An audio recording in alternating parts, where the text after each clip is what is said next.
Good afternoon, everybody. Welcome to Marvel Movie Talk. And here we are at the end of the road of season 1. But apparently, they are going to be adding a lot of road to this show. But we are going to be looking back on season 1, the entire season of Daredevil Born Again.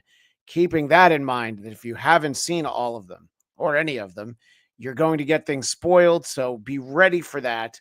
And we look forward to talking about it with everyone, including a first-timer who will be joining us today for a little while during the show, Phil Marks. Phil, thank you so much for being here. We appreciate you joining us for the first time. Thank you for having me, man. It was fun hanging out with you over on Hughesy's channel during the M. Night Shyamalan roundtable we did there. And I'm pumped to talk some Daredevil with you over here. Yeah, there was a chance that Husey was going to join us today, but he's already 8 hours drunker than we are here on the West Coast where I live. So, but I do have some thoughts from him that I'll sprinkle in. He messaged me something. But Phil, we appreciate you being here, and I appreciate talking about something that I enjoy more than M. Night Shyamalan's The Village. That will definitely be fun. With us, as always, is our favorite Brooklyn boy. See, now I figured out a way to do it. You're our favorite Brooklyn boy, the one, the only, identified as Nightgown Man, David Brody. How are you, sir? I'm good. Happy to be here. Happy to be favorite Brooklyn boy, at least for us. I'll take it. Yeah. Marcos never wrote back to me, so that meant he was too busy. So you remain our Brooklyn boy for this week. Fantastic. And we're going to have some of our regulars popping in throughout the course. We're doing what we like to call an extended episode because there's so much to talk about the season finale, about the entire season, thoughts about season 2. I think an hour wasn't going to contain us. So we're going to do basically a double-sized issue. And we all always loved the double-sized issue. But here with us for now is our usual, a semi-familiar face. Welcome, sir, who has his microphone clicked off.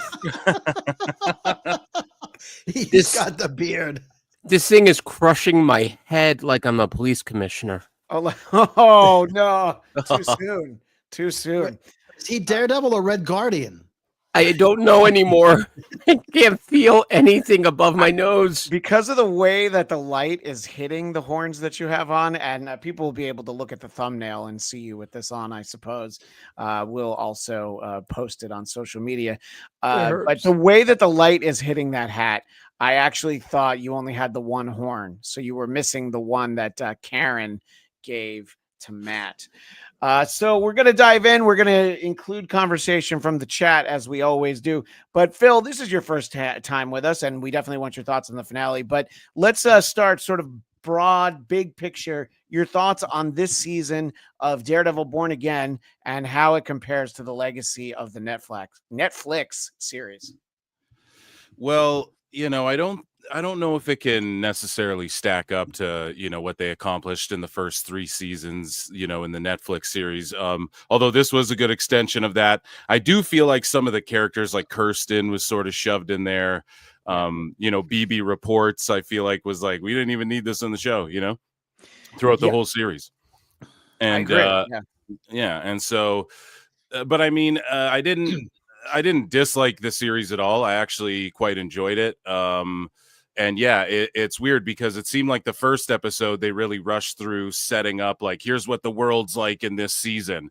But then, spoiler alert, you get to the finale and it's like, here's what the world's like for the rest of this series now, so which was okay. But not to jump the gun, I was a little disappointed that, the finale didn't have some sort of like maybe round 2 with Bullseye or whatever. Yeah. But we'll probably get to that. And overall, I enjoyed it. My favorite episode, I think, was episode 5. Well, where they were in the bank. That's why you're here on the show, because that was my favorite episode. I loved that episode. To I loved it. me, that is a near perfect hour of television. You can qualify it. Great Marvel television, Marvel Mhm. Disney Plus. All those things are true. But I was like, no, this is just great. I think you could not even really know. You could get like a 2-sentence recap and watch that and be like, oh, yeah, that was really good. I think the true test would be I could show it to my wife and she'd be like, all right, yeah, that one was good, because she doesn't keep up on any of this. There's too much. A really important question before we move on to the finale in particular. I'd like to get your thoughts, Phil, on Michael Gandolfini.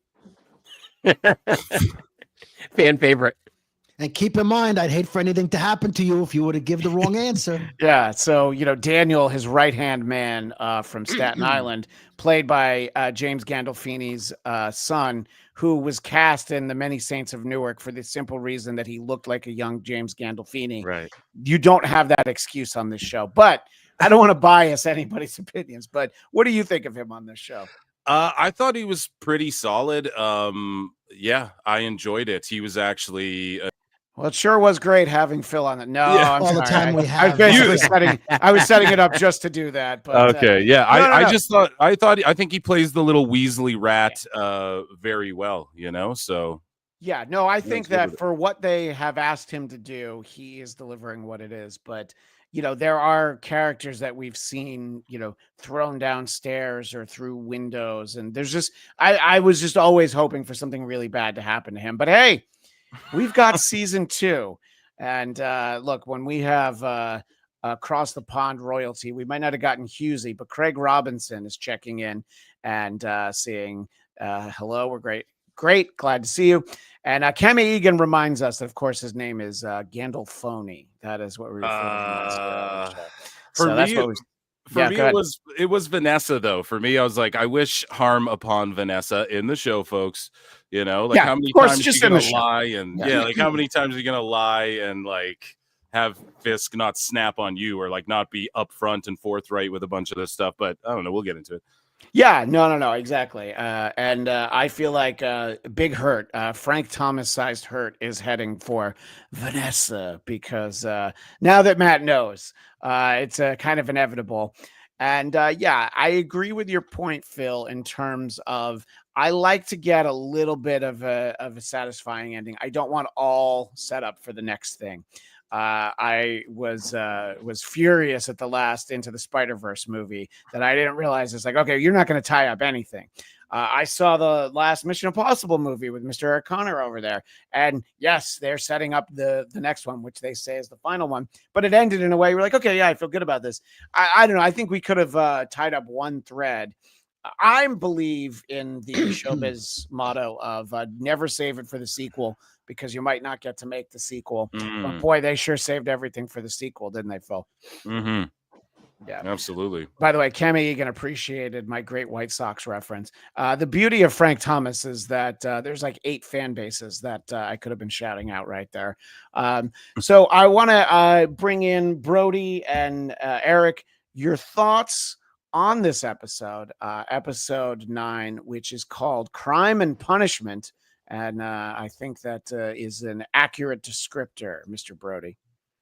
Are we not going to talk about Frank Thomas and his use of eugenics for his testosterone levels? I don't know why I don't know why we would. His nickname was always the Big Hurt, Yeah.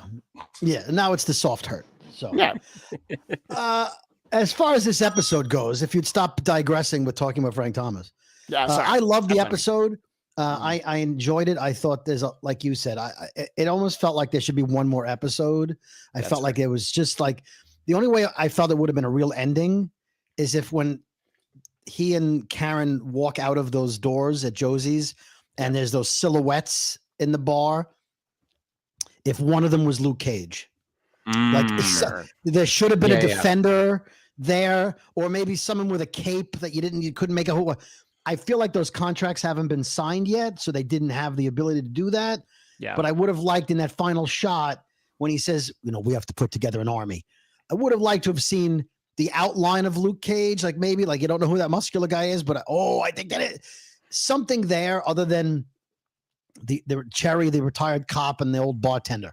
I would have liked a couple of cops. Well, there was also the Asian cop who told the leprechaun joke. Right. In my favorite episode. Right. Yes. So they have 3 cops in the whole city, a retired cop and a bartender. Let's go to war. I felt like, and then when they got to Red Hook, I thought like they were going to bust in and rescue Frank. And what if Bullseye showed up and he also wants to kill Kingpin? So the two of them are both inadvertently helping Punisher. I was like, oh, that would have been a good ending. Yeah. No. I did expect to see more from Bullseye instead of, I don't know, it looks like he was updating his AOL Instant Messenger away message. He was just at a desk. I'm not going to, I'm with Phil. I'm not going to complain about an episode that's light on BB Urick, but it was almost like, okay, yeah, there she is. And at one point, I think in the finale too, not to interrupt, but there at one point, I think the BB Reports graphic literally just pops up out of nowhere, and then they don't even do the BB segment. It just goes to like the next scene, and they're at Red Hook or whatever. I swear to God, go back and watch it. No, there was. They showed a newspaper or something like they were about to show it. Yeah, and they didn't. They just forced that thing throughout the whole. It did not. If you removed it, like the people talking to the camera, they did not add any context throughout the whole season that we didn't pick up on, like just from watching people do stuff in the show, So yeah, no, they're very much like the guy that they approach in every episode of every iteration of Law and Order. They finally find the guy who's like, oh yeah, he used to come in here all the time. Yeah, pretty nice guy. Weird thing was though that he had this tattoo on his knuckle that I remember. I could even sketch it for you. So yeah, but they didn't even bring that level of insight. It was almost like they needed to pad out the season because they're like, oh man, we're gonna have to give back the money if we don't sprinkle like 9 more minutes throughout these 9 episodes. Yeah, you know what the problem was, Christian? They probably ran out of New Yorkers that wanted to be in front of a camera. Well, now that that definitely speaks to something because usually New Yorkers are known for being so shy, reserved, not having an opinion, soft-spoken. They're like, oh, let's do this every episode. And by episode 4, they're like, we can't find one person who wants to give their opinion into a camera in the streets of New York. What do we do? We can go to Staten Island, but that's not New York. We know that. No, because everybody agrees with Michael Gandolfini there. So right. And Fisk, he pulls very high there. Well, he does pull very highly there. So Eric, I wanted to get your thoughts on the finale. First of all, I just want to share an old favorite of mine now, the Leprechaun Daredevil. Well, hold on, keep it up. Yep, there he is. Yeah. Wow. I want to manufacture these somehow. I don't know if I own the rights to either the Daredevil or the Leprechaun side. No, Warwick Davis keeps 100% of all proceeds on that. That's or Hornswoggle in the remake. Well, it was the only reason he signed on for Leprechaun in the Hood. He wanted full merchandise rights anyway. But oh, and I'm sorry. This was to the point that Brody made. I wanted to bring this in, Kemi. Again, I would have hoping for a Luke Cage silhouette. I mean, honestly, I would have. I'm in the minority, but I would have been fine for a glowing Iron Fist, and we could decide if it's Finn Jones or the actress who played Colleen Wing. And even I'll say that I'd rather it was Colleen Wing. All right, but as we dive in. We don't need any more show and tell photos yet. What about Colleen Fist with a glowing wing? Oh, there you go. I'm not giving you a bell for that. Damn it. Eric, what are your thoughts on episode 9, which is called Crime and Punishment? Brody, you lose. And Brody has committed a crime, and I can't wait for the punishment. He unbelled. This didn't feel like a season finale. This felt very much like what I feel like it is, a mid-season finale. Right. And that's it gets into how they label these things. We've talked about this before with Daredevil being called Daredevil Born Again, new series. Don't have to pay the writers the same amount because it's brand new. I feel like this was a great episode, by the way. I thoroughly enjoyed it. It didn't feel like a finale. It felt like a pause and a good ramp up to a second half of the season. We all know, like, originally this was going to be all 18 episodes and they split it. But I kind of at the end of it all felt like, okay, this is like, if they're saying we're going on a hiatus for 3-4 months and then we'll come back, then it'll be like, okay, that works. As a season finale, it definitely left something on the table. I thought it was, though, as a story, as an episode, the cinematography in this episode, which unfortunately the screen grabs don't always convey, was amazing. I mean, there's even that one image you just showed, Christian. It's actually the bullseye of the that's scope. what I was going back to it, but and that it's a little hard to see on the screen. Or I mean, right now, honestly, after wearing this mask for 5 minutes and these glasses, I can't see anything. Gonna say. Yeah, no, your eyes are about to police commissioner out of their sockets. Oh my God. Which was always, by the way, allow me to say, and I did not send you that photo, by the way, Christian, you noticed that I didn't. And Phil, I grabbed it. I'm just letting Phil know.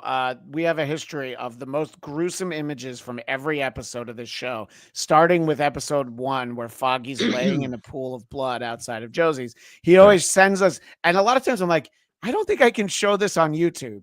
But anyway, thank you for not showing that. Restraint. Restraint. I heard Phil was going to be here, so I wanted to, up my game. Thank you.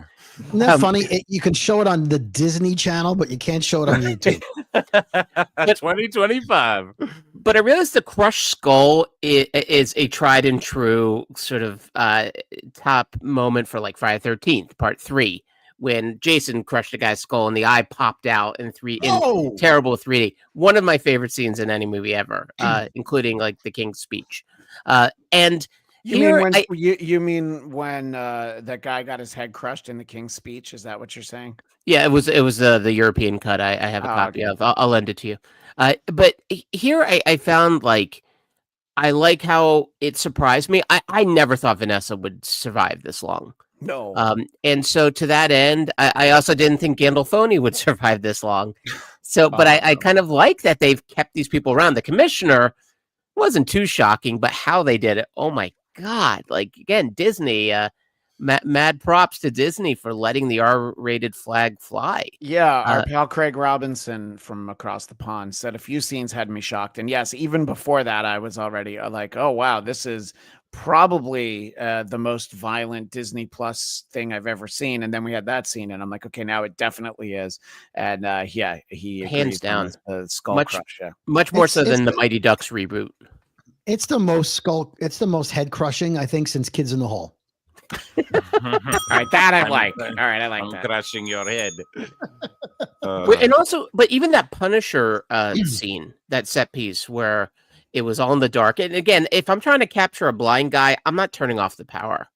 Like, I feel like, didn't they see Wait Until Dark? Like, that gives the advantage to the blind. So cutting the power to me was not a smart choice. But that scene with the Punisher, there's a moment where he is shooting a guy repeatedly in the head. Yeah. Cameras below. And I was like, oh man, like, and again, it's like he's doing it once or twice. And then this shot here from below, tremendous. It's like one bullet hole, another.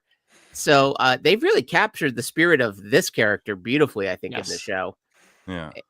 Yeah, no, I've always been happy with this the John Bernthal iteration from when we first got to meet him. I loved the series. There is kind of an element to like, can anything stop this guy? So it was refreshing to actually see him stopped, to set up another season.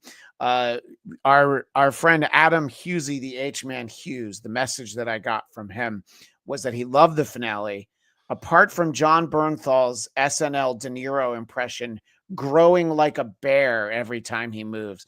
And I see what he's saying, because it's like, he is always like trying to get bigger and scare a bear away, basically. But that was always, I mean, that's every version of, not every version, that's every appearance that he's made. By the end of each season, he's so beaten down. It's always like, yeah, but he's great.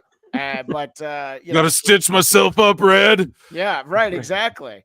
I know. And that's, I enjoyed those interactions. So we'll get to those too. But I was very happy. I feel like that. Well, first of all, I agree 100%. This is like, it's like an intermission, because it would feel better if this was like, all those series that are going to, okay, you're going to get season 6.0, and then here's how many months later you get season 6.5. They used to break them up mostly for like Emmy nominations. So the idea that it's a second season is like, it really feels like this season didn't end. And, let's fast forward 9 more episodes, and we'll see where we're at then. But they'll be setting up for how really crazy New York's going to be when it's revealed that Gandolfini is the Rose, and he's going to run New York because Vanessa's probably long dead, and Fisk somehow ends up in prison again.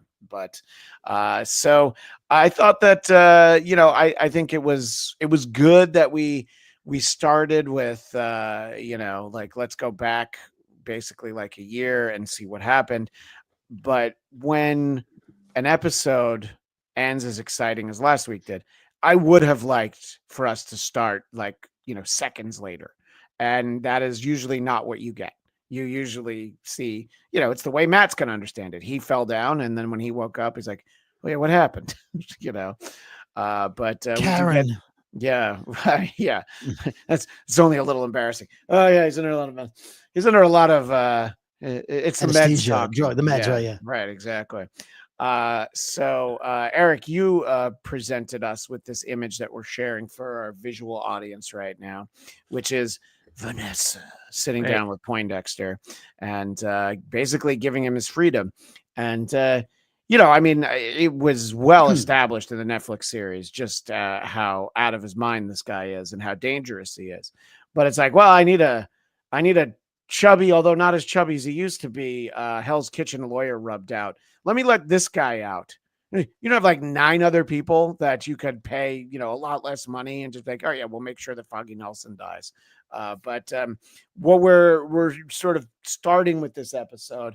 What were your thoughts, Brody, on the bit of the flashback to how the bullseye all came together?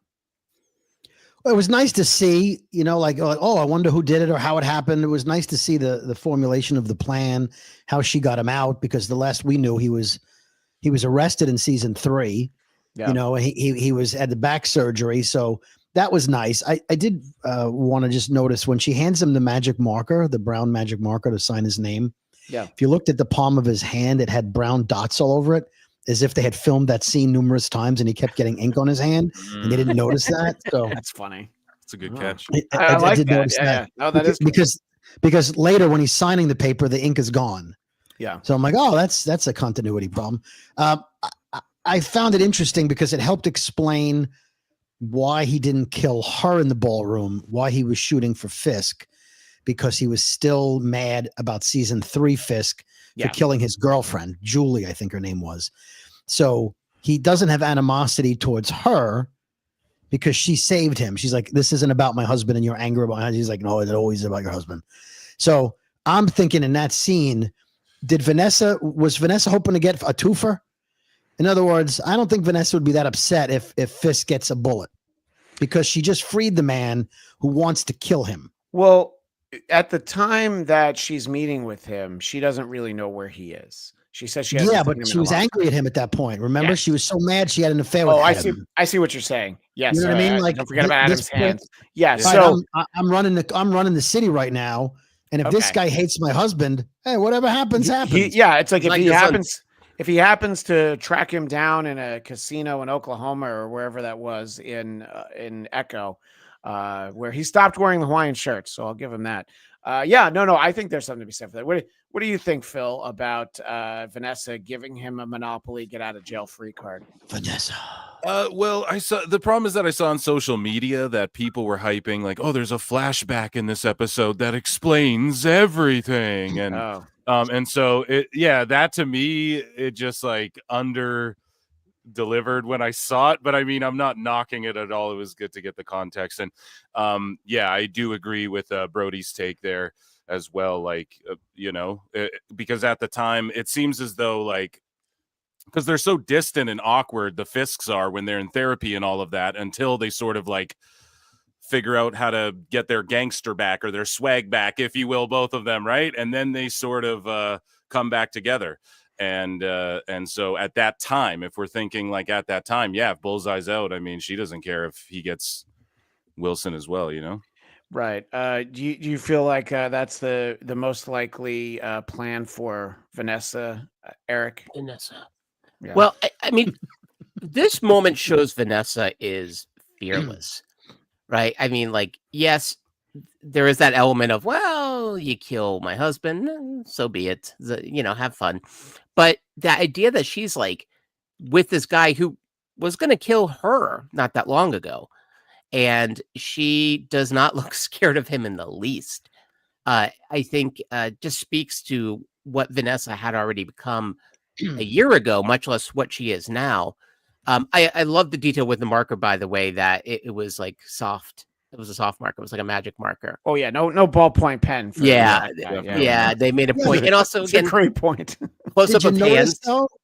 Look in that shot. Can you pull up that shot again? I don't know if what I'm going to mention is in that shot of them sitting at the table. Yeah, I don't know that it is, but I can certainly bring up what Eric sent to us. Yes. Okay. Oh, and the sign behind him. On the what table, makes you happy. Yeah, but on the table to the right, I thought there was a baseball. Was there not a baseball? I thought in that shot there was a baseball. Right. Well, whether there's a baseball or not, he probably can't get to it too easily. No, but he killed a guy with a baseball. Remember, he killed his coach with a baseball. Sure. He killed a guy with his teeth or whatever. I love that. Plenty of weapons in there. Right. Yeah. I love that scene, by the way, not to jump back or whatever, but I forget what episode it was where Bullseye, he cracks a smile, literally. Hey-oh, ba-doom-ps, right? And he's got two teeth and spits him in the dude's forehead. That was awesome. That was, to me, I was like, yes, That was great. Yeah, I agree. No, 100%. To your point, Phil, it is kind of like they almost have to give Bullseye a cell like they gave Magneto in X-Men, where everything's like plastic. Everything is sort of Magneto proof because it's like, as we're talking about this, there's so many things in there he could use as a weapon, much less like just a chair. So I'm surprised he's just not in a room with like beanbags and nothing else, because as he showed, I mean, the fact that he could use his own teeth as a weapon means everything's fair game. I would like to see just what Bullseye would be able to accomplish with a beanbag, because there are so many beans in a beanbag. So I do feel like he could bite it open and, really, really do some damage is what I'm getting at. But I think that, it is kind of one of the more disappointing things about the season is that it kind of ends with like, oh, don't worry, we have got Bullseye looming around in the background, but you are waiting for that. You are not going to get it, but I don't know. I think that it would have been great to have seen him. There were a lot of references to things from past seasons of the Netflix show. But we'll get to that in a second because our friend Nate Miller is here and I don't want to keep him waiting. Nate, thank you for being here today. Of course. Thank you for having me. And Phil is a first-timer here. Phil, that's Nate. And Phil is protecting his secret identity because of all the things he's seen Wilson Fisk do. Right. He doesn't want anyone to know where he is. I am, in fact, Daredevil, just so you know. Well, we already have a Daredevil on the screen. So, boy, I'm the fake. No, I'm the Timu one. I'm the fake one. Oh, yeah. Phil's meeting with the New York State governor tomorrow morning, first thing. So, yeah. There were a lot of references to the Netflix series, and I think you're talking about reminding us that he had that Fisk had killed Bullseye's girlfriend, and they even took the time to name check the character Ray Nadeem, who got killed in there, and it gave me an excuse to show this image when we had Ray Nadeem in studio, the actor who played him, Jay Ali, with my pal Zia and I over there at AfterBuzz, and we were watching them in the way that they like you to have not seen. So we had no idea his character had died when we talked to him because we were reviewing the previous episode. And he's like, "Oh, really? You haven't seen it yet?" And we're like, "No." He's like, okay. He was a great guy, very nice. And I hadn't thought about that until then. I was like, hey, that was a little weird. So I think I learned something from that. Is that I should probably just watch the whole series. But Nate, now that you're joining us here, what specifically talking about the finale for a moment, what were your overall thoughts for what we've gotten here in episode 9, Crime and Punishment?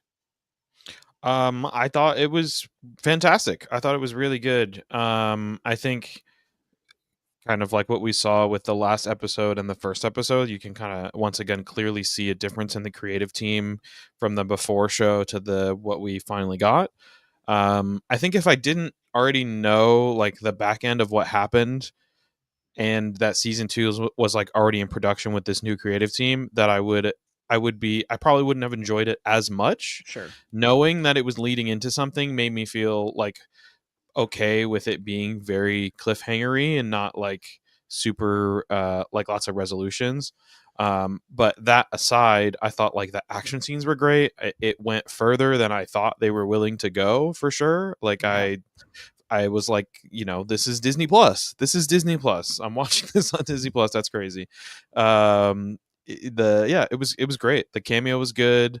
I think Vincent D'Onofrio like has consistently given us great performances, but is really like being given the time to create.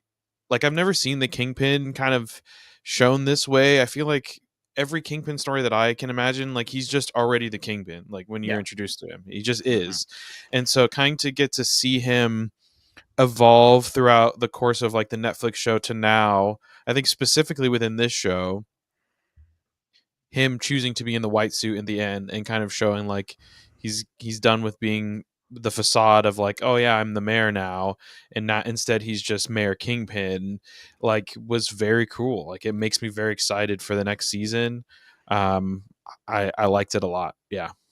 Yeah, I think that there is a lot to be happy about. And, when he showed up last week in the white suit, we all knew like, oh my God, this is going to be amazing. And to really get, sort of, I would say comic book accurate, but that's too far reaching. It's like a comic book accurate Kingpin, but from those stories like Daredevil Born Again. It's not the sort of the more cartoony, not that Spider-Man never dealt with like the bad Kingpin, but he usually seemed a little bit more cartoony at those times. Christian, So, I was just with this one yes, sir. picture. Please. He's had this shirt on for a while.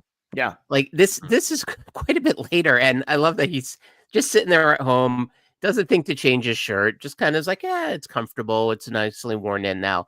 But and I was thinking about, is there a reason behind that? Like almost like, was he enjoying having the blood of Daredevil on him? I mean, what do you think? Well, I mean, that seems like a kink. It feels Kingpin-ish that he'd be into that stuff. Maybe it's his tribute to Muse, because Muse looked like that also. Right. I'm sorry. Are you trying to suggest that Wilson Fisk is the Kingpin?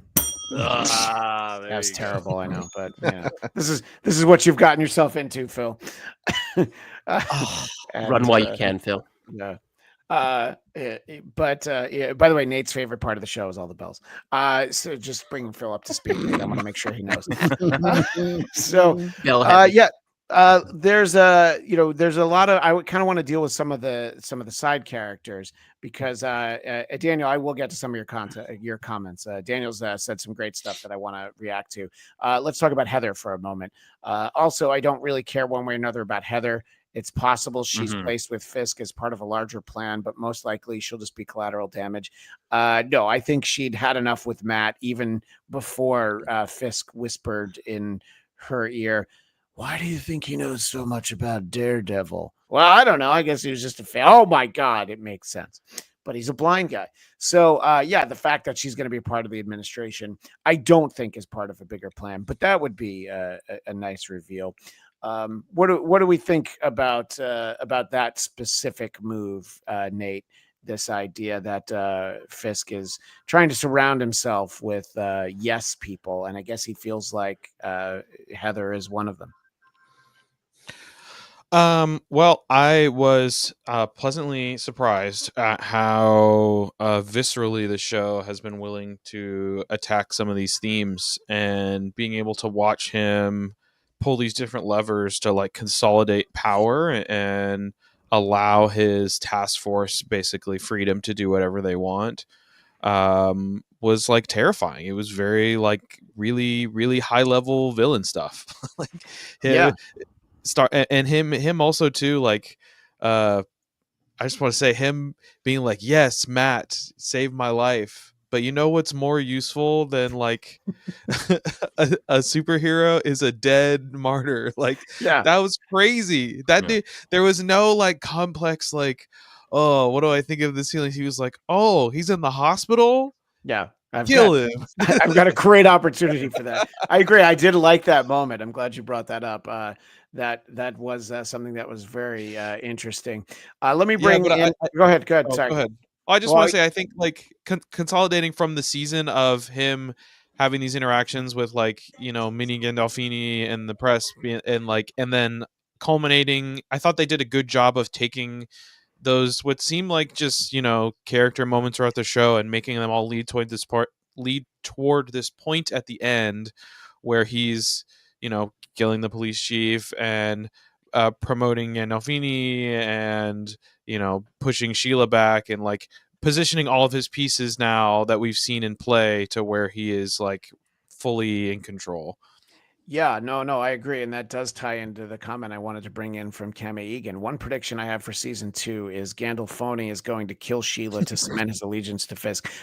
You want to talk about being surprised that Vanessa made it out of season 1. I did not think Sheila was making it out of this episode, but she knew the way to make it out of the episode, make it out of that room was, well, he said all this stuff, which actually I believe in. But I know that for my life, what I'm going to have to do is turn that over.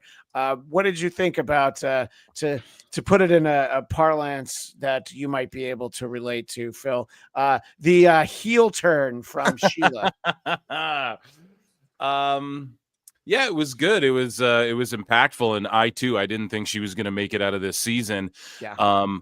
And you know, it's funny because you were talking about how a lot of people did make it out of this season before, but they took out White Tiger. They took out Muse as well. So some characters that, I mean, the ultimate boss battle I thought was going to all be like Muse or Bullseye, or maybe a combination of both, or, you know, them two against Punisher and Daredevil or whatever. But yeah, they killed off a couple like prominent characters that were established like quickly within the show, within this season rather. And so yeah, a lot of people made it out. So I didn't think she would survive either. But yeah, she was crying about it. She was distraught. She didn't like what she had to do. But I mean, hey, you got to survive. And yeah, it's a police state. It's some or it's like what is it, like a sanctuary city or whatever, right? I mean, what did they call it, right? It's a martial law.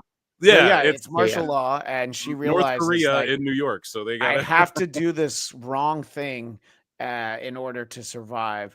And you know, I found that interesting. Eric, you seem to have some thoughts on sort of, you know, what Nate's talking about and what we're talking about here, sort of the machinations, the 3D level chessboard that Wilson Fisk is playing a game on.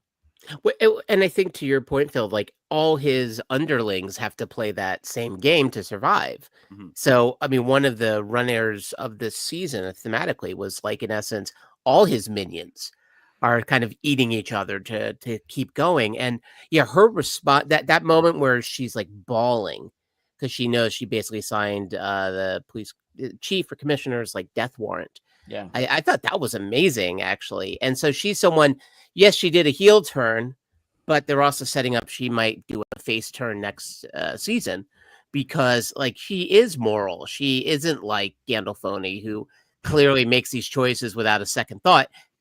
Because I'm not sure he can have a second thought at the same time. I was waiting for that. With all due peace and love. But peace and love. Yes. Peace and love. Peace and love. But I that's one thing I think's been great about this. And it's so timely, it hurts. Like more than once I'm watching this, I'm like, oh yeah, God, this is not escapism in the least. This is just taking what's going on and just putting Vincent D'Onofrio in the middle of it. I can't follow that at all. Actually, I don't know what you're trying to allude to. None of that makes sense. If it's not about the Mets, you don't read it. No, I do tend to just I read the back page of the newspaper. The funnies. Homegrown. I read the sports section, and I want to know what Snuffy Smith. I want to know what Ziggy's up to. I'm Brody, Canadian, so I don't got it. Take us, Phil, please. Yes, and by the way, for Phil's countrymen, we will be putting out a version of this episode where everything's been translated into French by AI, so that we make sure that we. Yeah, exactly. So, Brody, we're talking about all of the people who Fisk is surrounding himself with, but somebody we knew he was on the outs with from the beginning of the season is, of course, the police commissioner. And we've sort of referenced it in passing, but that's one of the craziest things I've ever seen. And I've seen some crazy stuff on TV, but your thoughts on as it's going. I'm just like, well, okay, I think he's going to kill him. And I think we know how. And I still wasn't prepared for the way it happened, Brody. I'm surprised they showed as much as they did. It had a very Walking Dead vibe to it, in terms of the head getting crushed, like they did on The Walking Dead. I thought they were putting him in a firing squad. I thought they brought him there, right, and then Fisk would just be like, he's the guy who didn't support you.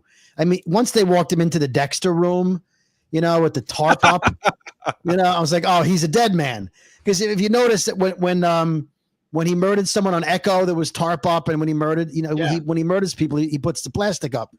I didn't expect him to do it himself, considering he's wearing white, but he clearly likes to get blood on his white outfit. He's the kind of guy blood goes with everything. He's the kind of guy who would go to an Italian restaurant wearing white, which you never do. This poor idiot had to go to Sheila 5 minutes after he told Sheila, Fisk told Sheila, let me know who's not loyal to me. Yeah. And then she walks in the hall, and this guy's like, hey, can I be not loyal to him for a second? Come here. I want to talk to you. Like, of all the people, he's got to, let me give you the plan. I'm going to go to the governor. If he had just gone to the governor, this whole show doesn't happen. Why are you going tomorrow? Why are you going tomorrow, by the way? Yeah, why couldn't you FaceTime her? Hey, this is important. Get on a call, get on Zoom, get on, whatever. You can't get on Skype anymore, but get on something and talk to her. You got to drive to Albany? That seemed a bit much. I mean, who wants to drive to Albany in the middle of the night? I mean, the rest stop in New Paltz isn't even open, so what's he going to do? Plus you can't get a Carvel in the middle of the night. So what's the point? Shout out the actor who played Commissioner Gallo, Michael Gaston. I guess we should shout him out because we won't be seeing him again ever. No one commissions like Gaston. All right. I wanted to hate that, but you know what? I couldn't. Eric, we've alluded to it. We've danced around it. What were you thinking as you were watching that? Because I was sitting in my living room and I was like, oh shit. Well, hopefully the kids were like out of earshot. No, we were watching it together as a family. Listen, this is how you learn about anatomy. This is how a body works and what body meat looks like. The one shot, so he's crushing his head. Obviously now, Brody, thank you. I do have Kids in the Hall in my head for the rest of the day. Another Canadian export, as wonderful like Phil is. And basically that one shot where they showed the results, because I thought, I mean, what was so impressive about that, by the way, I mean, Vincent D'Onofrio's performance here, like he truly looks like he's crushing some dude's head. And I love how public it is. That it's basically, hey guys, hey kids, gather around. I got something to show you. And he's doing it. It keeps cutting to everyone. And then that one cutaway of his jaws like off. I was like, oh my God, like they went there fully and committed in a way that I didn't read the Daredevil comic book quite as much as a couple of you guys, but I don't know if they would show that in a panel. Not if they wanted to be approved by the Comics Code Authority. Right. But when it was like Marvel Knights, what was it? Yeah. It was Max, right? Yeah, I was trying to. Yeah. I was like, wait, Nate knows that era a little bit, where they're like, we can really push the envelope because we put the boys M on comic our book, code. right? The boys comic book, not or a problem. Invincible, things like Right. that. Sure, exactly. But yeah, that Marvel, not so much. No, And that's very surprising. I agree. and talk about like setting up a villain fully. Ironically, since Phil's a wrestling fan, I know Undertaker has a protege who that's her finishing move is like the head crush or whatever. I just saw a clip of that. Yeah, so Bailey maybe Humphreys, I think her name is. Yeah. Yeah. So maybe this is 2025, the year of the head crush. Yeah. I'm okay with that. I think me too. we have nothing left to prove. Once you do that, it's like, all right, I don't even need a weapon to kill someone. I don't even need a punch or use a door. I can just smush and bye-bye. And in front of all you guys. So guess what? No one else in this room is going to dare betray me, which not anymore. As Kingpin as Kingpin can get. Not after 2 months of your commitment to not just those glasses, but also that mask that is like, 3 sizes too small for your head. For any head. For any head. The fact, yeah. So it's like, oh no, Eric can fly off the handle at any moment. We got to keep an eye on him. I'm not sure. Nate, I wanted to get your thoughts. Sort of, we're talking about the way that this show pushes the envelope, and it was brought up by Brody. If I walk into a room and it's covered in plastic, I might try to not walk into the room. I'd at least give it my all to try and run out of it. Yeah, I think I think the commissioner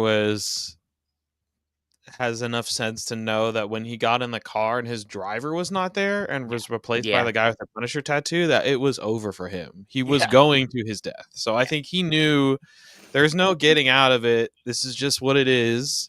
And as far as like Fisk doing it himself, I didn't necessarily expect that, but it does make a lot of sense because it's very personal. Like this commissioner has actively pursued Kingpin as he's been a criminal, underlord, like for years. Like he actively despises him and has, moved against him.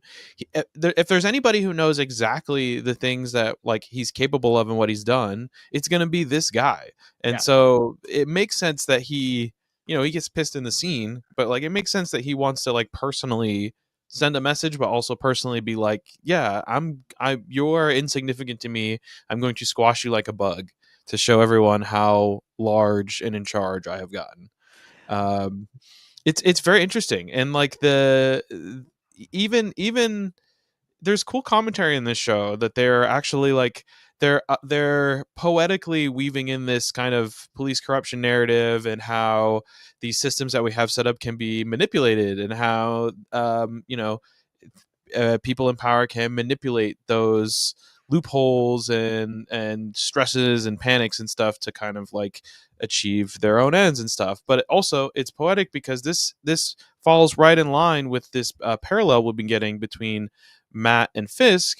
And on Matt's end, he's trying to do things the right way, trying to stave off the darkness of like enacting his own justice, trying to trust in the system, right, and like defend people and do good. And Fisk we see do like entirely the opposite. And now we've seen him gone so far as to warp the things that we consider like the legal, correct justice ways to enact his own means of doing evil and doing bad stuff. And now Matt is confronted with this idea of like, I want to do things the right way, but I can see like the system, the flaws in the system are on the outside. It's not just on the inside. It's so apparent that I know I can't operate within that. So I'm going to have to operate without that. So it's a really great setup for like really leaning into this like vigilante thing beyond just like the cops being like, yeah, that's illegal, don't do that. But also sometimes you help us, to this straight up, almost like a Civil War-esque storyline of like, the law is absolutely against superheroes, as well as the law is overtly harming innocent people and just like doing whatever they want. Right. No, I agree with sort of the way that we're looking at all of that, and it'll only go further as Fisk goes further. Phil, I want to kind of get your thoughts on that moment, but also putting into here, we saw last week that as much as BB Urich is not the high point of the show, it did seem like she got enough time to talk to the police commissioner. So even though his head isn't doing much anymore, it seems like she got some of the information out of his head. I'm just guessing that we will actually see the commissioner again because she probably had plenty of time to film an interview with him. But your thoughts on sort of what could happen with what he knew and just watching that scene play out in this episode, Phil? Well, like the squishing your head scene. Yep, that's the Yeah, one. I mean, it was amazing. It was almost like a head ripoff too. If you really think about it, it was like a half squishing, but the bottom half kind of like he ripped it off. You know, you ever see that movie? Joyride? The movie Joyride. Let me interject. Anybody that's kept a pumpkin on the front step for too long, and then you finally go to take it out and put it in the trash, and the whole thing falls apart. That's basically the police commissioner's head.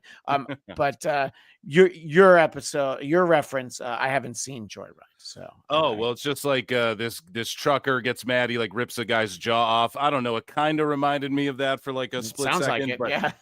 yeah, but the thing with BB is that, well, here's the thing, right? They had at one point in the finale as well, they were like no open press or whatever, and they took that guy who was taking pictures and they boiled his hand in the deep fryer. But then BB's running around, and isn't she open press or like, I guess she's not on the job, or like, I guess Castle trusts her or whatever. So yeah, that's interesting. Yeah, I don't know. So she's already done propaganda for Fez, his like regime, so that's why that's true. She's allowed to be there because they're assuming that she's continuing. She's playing she's trying to do the both sides thing. She got forced into it basically because she got threatened, and now she's saying, I'm gonna play ball so that while they're not looking at me, I can actually try to investigate and hopefully release something. And that's great. That's great. And that's a great point. And then also you have Sheila, who's sort of in the middle, and it's like, do we have I believe that's her name, right? I didn't mess that up. That is Sheila. Yeah, Sheila. Thank you. And so she was distraught as well about stooging out the commissioner there. So we're gonna see some people, and then BB's gonna keep trying to flip Danny as well, which isn't going to work, I don't think. But he doesn't look like he flips easy. But the point is, and Daniel's talking about this in the chat, Daniel Drew, but Daniel believes that he's got her under his thumb, and the only reason that we know that she's not going along with it is that interaction with the police commissioner. She's like, yeah, no, I know he killed my uncle, obviously, why do you think I'm so invested in this story? So she could actually be far more valuable next season. Phil, before we let you go, I wanted to get your thoughts on the character who we had seen earlier this season, but we didn't really get to see him be the best there is at what he does, even though he's not Wolverine. We did get some full-fledged Frank Castle in this episode, and I wanted to get your thoughts on that, Phil. It was awesome, Red. No, they gave us the mandatory, he's going to stitch himself up scene, or someone's going to stitch him up. They gave us that. They gave us the mandatory Punishers tied to a chair, getting his face punched in. Him calling people clowns and idiots and everything. We got all of that. So it was awesome. It was ultra violent as well. The fight scene was great too. And, Murdoch's like, or Daredevil's like, Castle, Frank, stop. And then he's just like, no. And he's just like killing everybody. I don't know. It popped me. That was awesome. The fight scene I thought was really great. And again, do we talk about the post or mid credit scene right now? We can talk about it now because of the fact that I know, Katie will be jumping on soon, and we'll let you tag out. Well, I was just gonna, go ahead, talk about it. I was just gonna say he, speaking of tag out, Frank tagged himself out of that cage pretty quick. He tricked what was the guy's name? Andrew or whatever his name? Anthony Petruccio. Yeah. There you go, Anthony Petruccio, and he just got a hold of his hand and a handshake, snapped it. I don't know, you guys will cover it in a bit, but it seems like he's gonna get out, and I hope he takes the swordsman with him. Yes, take the swordsman. Yeah, and they'll be added to the Defenders or whoever comes back for that. I don't know the timeline, but it has been announced that Disney Plus will sort of have like a Punisher movie, I think not a miniseries. So I think that's the next time we'll see him. It'll be before season 2 of Daredevil. So he got out just in time to And I wish we would get more of those. Eric and I have talked repeatedly about Werewolf by Night and how we do a film screening of that, a theater screening of that. And I think that this would be great. I am ready for more Punisher. And when I wear the shirt like this, it's Frank that I'm thinking of, not all those douchebags that were there who also had the shirt. Makes it really hard to wear the shirt on the show because you're like, whose side am I on? Well, Phil, we have enjoyed getting your thoughts on Daredevil Born Again, and we look forward to having you back on to talk about, we got a lot of movies coming out this year, and there'll be more Marvel TV. So we appreciate you taking the time. Let everybody know where they can find you and some of the other things that you do. Listen, if you like listening to stuff, to like movie talk, YouTube drama, pop culture, you check me out over on youtube.com/@PhilMarksOut. I'm mostly known for hosting like a comedy wrestling talk show variety. Sometimes there's interviews and guests and stuff. So that's called PWT, or Pro Wrestle Times live show and podcast.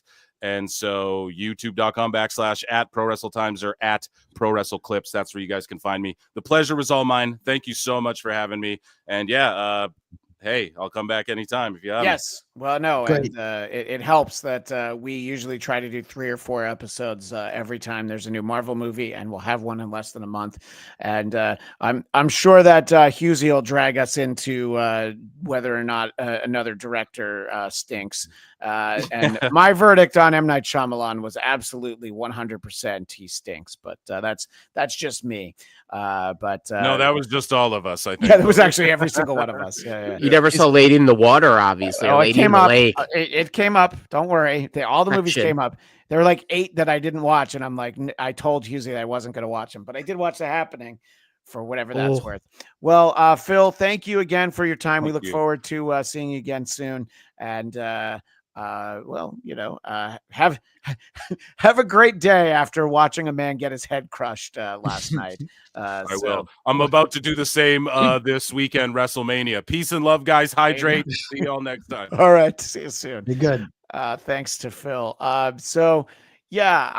wanted to make sure that because it was sort of the one thing we hadn't talked about with him yet. I wanted to bring Frank into the conversation, and obviously Katie will be with us shortly. She's actually recording something else for Geekscape right now.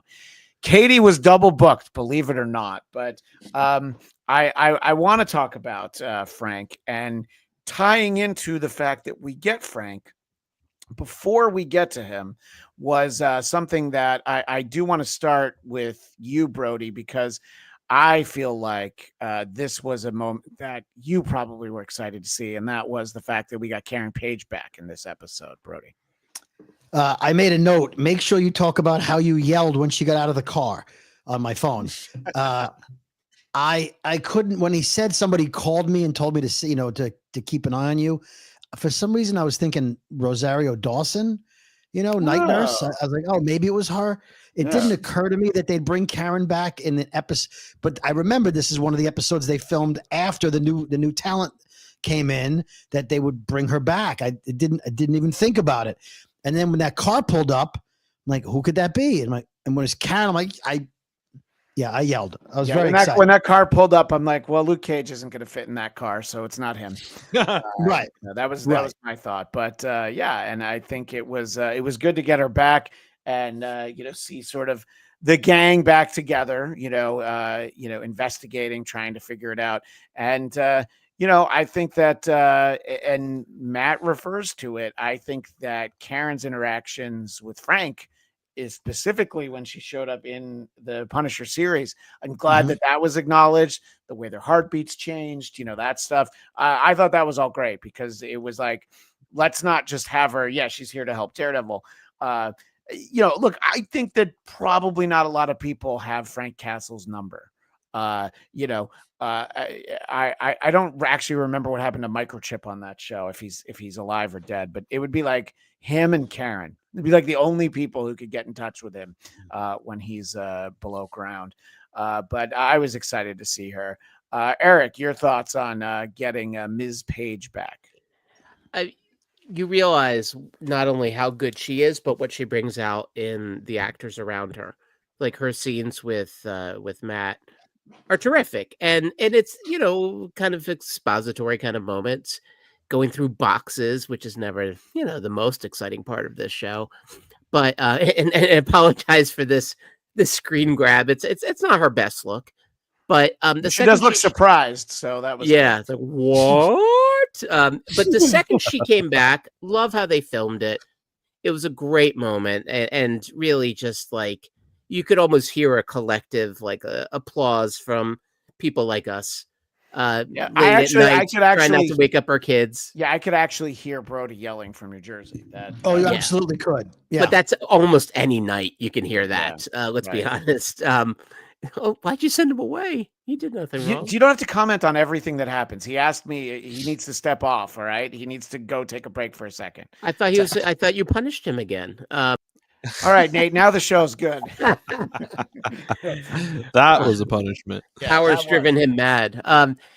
She's terrific, and you realize too, no one filled that void. Yeah, like none of those supporting characters they had filled the void of her or Foggy. And I agree. And again, we talked about this idea is he's on his own. He's lost. He doesn't have his team.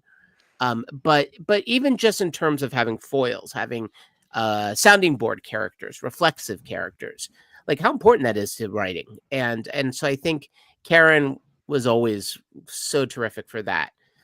And so, her coming back, it could have happened sooner, but they kind of had to put his relationship on ice. I think he came back at the perfect time. By the way, Eric, you put this in the chat that your head is getting numb. Do you want to take your Daredevil cowl off? You don't have to keep wearing it. I don't give up. I'm a man without fear or sense. All right. It's really Red Guardian at this point. It really is. No, that's why Dave, when I first put this on, I'm like, well, I guess I got my Halloween costume set. And also, you're going to have to wear that when we talk about Thunderbolts. So now I know. You've really done it to yourself. I might have to go to the tailor and get it taken out a little bit, or else I might not live to see 51. Just take some scissors and take it out a little bit in the back. Nate, I wanted to get your thoughts on getting Karen back. It's at least giving us a little bit of the feel of the earlier series. Yeah, I mean, I think it makes sense. It's the perfect way to get the excuse to get Frank there. There's some potential for them to explore this triangle that is there because Karen obviously has some type of feelings for Frank. We saw from the Punisher show as well as from the Daredevil show. They have a connection. Yeah. But Frank also he's got feelings, but he's stuck in his war and he can't really move on. That's kind of the whole core thesis of his character. And then you have Matt, who now I think we all probably can agree that relationship with Heather is probably over. I don't really see it surviving what's happened in this season. Right. So now, introducing Karen, I don't think she's going to stick around, but it does still add some of this level. I mean, maybe she does decide to move back. I don't know. It opens a door, but it is a good cameo, good way to get Frank in to be the reason why he's there, as well as helping to find the information from the Foggy case and kind of tie all of this stuff together to find out about the Freeport and all that stuff. So I thought it was great. I really enjoyed the Netflix show.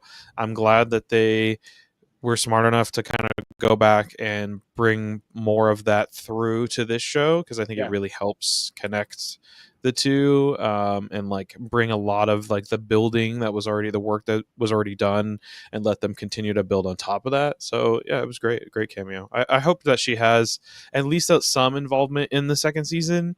I don't know if they want to bring her character back fully, or just another cameo kind of thing or something. Yeah, no, I definitely agree. Daniel Drew said this: their chemistry together is just so good. And I was going to say thank you, and then I realized he's not talking about us. He's talking about Matt and Karen, and also Karen and Frank. So, but that's all right. And by the way, in terms of the cowl that Eric's wearing, the Cinemark Thunderbolts popcorn box has Red Guardian's cowl, though I don't know that it would be more comfortable. I don't know. We do have to make a plan for Thunderbolts, Eric. And the inside of this is feeling very buttery right now, for what it's worth. Visual. No, that is definitely something of a visual. So yeah, obviously we we do have Frank kind of do the usual Frank thing. Like, what? I did the thing I said I would help you, and I'm out of this. And then he goes and he helps out, and not to his benefit, really. It's to his detriment that he tried to help out. One of my very few complaints of this episode is this whole Frank thing, and I understand that they kind of set this up as a way to kind of feed into this special presentation that we're getting via the end credit scene. But just immediately, it's just like, you spent all this time giving us this like accurate, deadly. I'm watching this fight scene with the two of them, and I'm thinking, this is so cool. You're seeing Daredevil do the superhero thing. He's doing martial arts. He's throwing his baton. It's like really cool cinematic stuff. And they cut to Frank, and it's like he's in a completely different show in a war zone. Like, this is not John Wick. He's not like, bam, bam, move on, bam, bam. No, he's like, down, stab the guy, shoot him in the head 4 times, guttural yell, ah! And seeing the two of them, I was like, that's so cool, because like in Frank's mind, he's in a war, perpetually in a war, and they portrayed that so well. And before he comes in, he's like, yeah, those guys are there, they're coming up, like he knows. And then you're going to tell me that he just walks into a trap with all these cops? Like, even if his plan was to get captured, even if we're just assuming that, like, these dirty cops are dumb and, like, I'm not going to say anything else. Like, why would that guy shake his hand? Why would that guy touch his hand? You're the Punisher. He knows who he is. Like, come on. There's a lot. You killed a lot of my friends, but it's okay. It's okay. We're good. We're good. We're totally good. You want to talk? So go ahead. cool. Well, just hang it. You want to talk about people who should be in Hannibal Lecter cages? Frank Castle is one of them, and the term Punisher and Warzone kept coming up. So I wanted to bring at least one image of the fact that there were multiple series called Punisher Warzone and Punisher War Journal and all that sort of stuff. Yes. I do want to make sure that we discuss the police officer at the end. Brody, we were texting about that. I was hoping for Katie to be here before we got to that, but that Matt Kelly is keeping her very busy right now. Matt Kelly. So stay tuned for the episode of Christian Cringe. They'll be talking about Christian colleges sometime soon on the Geekscape channel. But there was definitely that point. And I know, Eric, don't worry. I didn't forget that you sent me some great stuff to deal with our friend who is there on the job. Is it Petrucci? Is that his name? Anthony Petruccio. Yeah. And Jersey. Yeah. Well, that's the point that I was making with Brody. Your point was that any of the cops from Brooklyn wouldn't have been this stupid. But I was like, well, don't you think that that's why they made the point that he's from Jersey? I still think an Italian cop from Jersey. Like, I understand if he's the rookie. Like, if you paint this guy as the rookie, like bright-faced 20-year-old right out of the academy, like, hey, Mr. Punisher, it's an honor to meet you. This is a guy who's on the task force because he doesn't play by the rules, because he's a ruthless killer. Okay. Is this AI? What is it? Yeah. So for our off the screen, did you make Petruccio out of AI, Eric? The AI made it itself. The AI was watching with me and is like, "Oh, I've got to give you a treat." And the fact that he has 2 badges.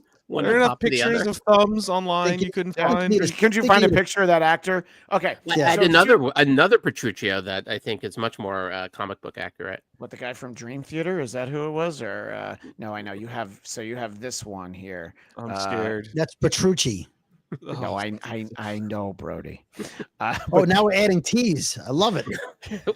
AI has a hard time with spelling. Yeah, but that's the whole reason why AI sucks, and I'm glad that. But that's why Petruccio. But Petruccio would as well. I think Petruccio, he's my new banker. I want to see him show up in a lot of things. He's only going to have 1.5 hand. No, he's incapable of showing up in anything ever again. He's definitely going to switch careers after this. That's for sure. He might be a banker after this. Elizabeth, New Jersey's finest officer. To Brody's point, I'm going to assume that scene doesn't happen the day after we see Fisk and Vanessa walk past the cage that Frank is in and all the other people who have been caged up. I'm going to assume that Frank watched all these guys and then he realized, well, this is the idiot. This is the one who might be dumb enough to shake my hand. And, obviously you don't want this. You have one scene to tell this, so you can't sprinkle it in. And it's like, yeah, just want to shake your hand. And yes, of course, we all know what's going to happen there. Yeah. Now, is this the cop who was assigned to cleaning the poop out of the cells? Like, if they're in there and they're trapped there indefinitely, somebody's feeding them and cleaning up. So is this the cleanup cop?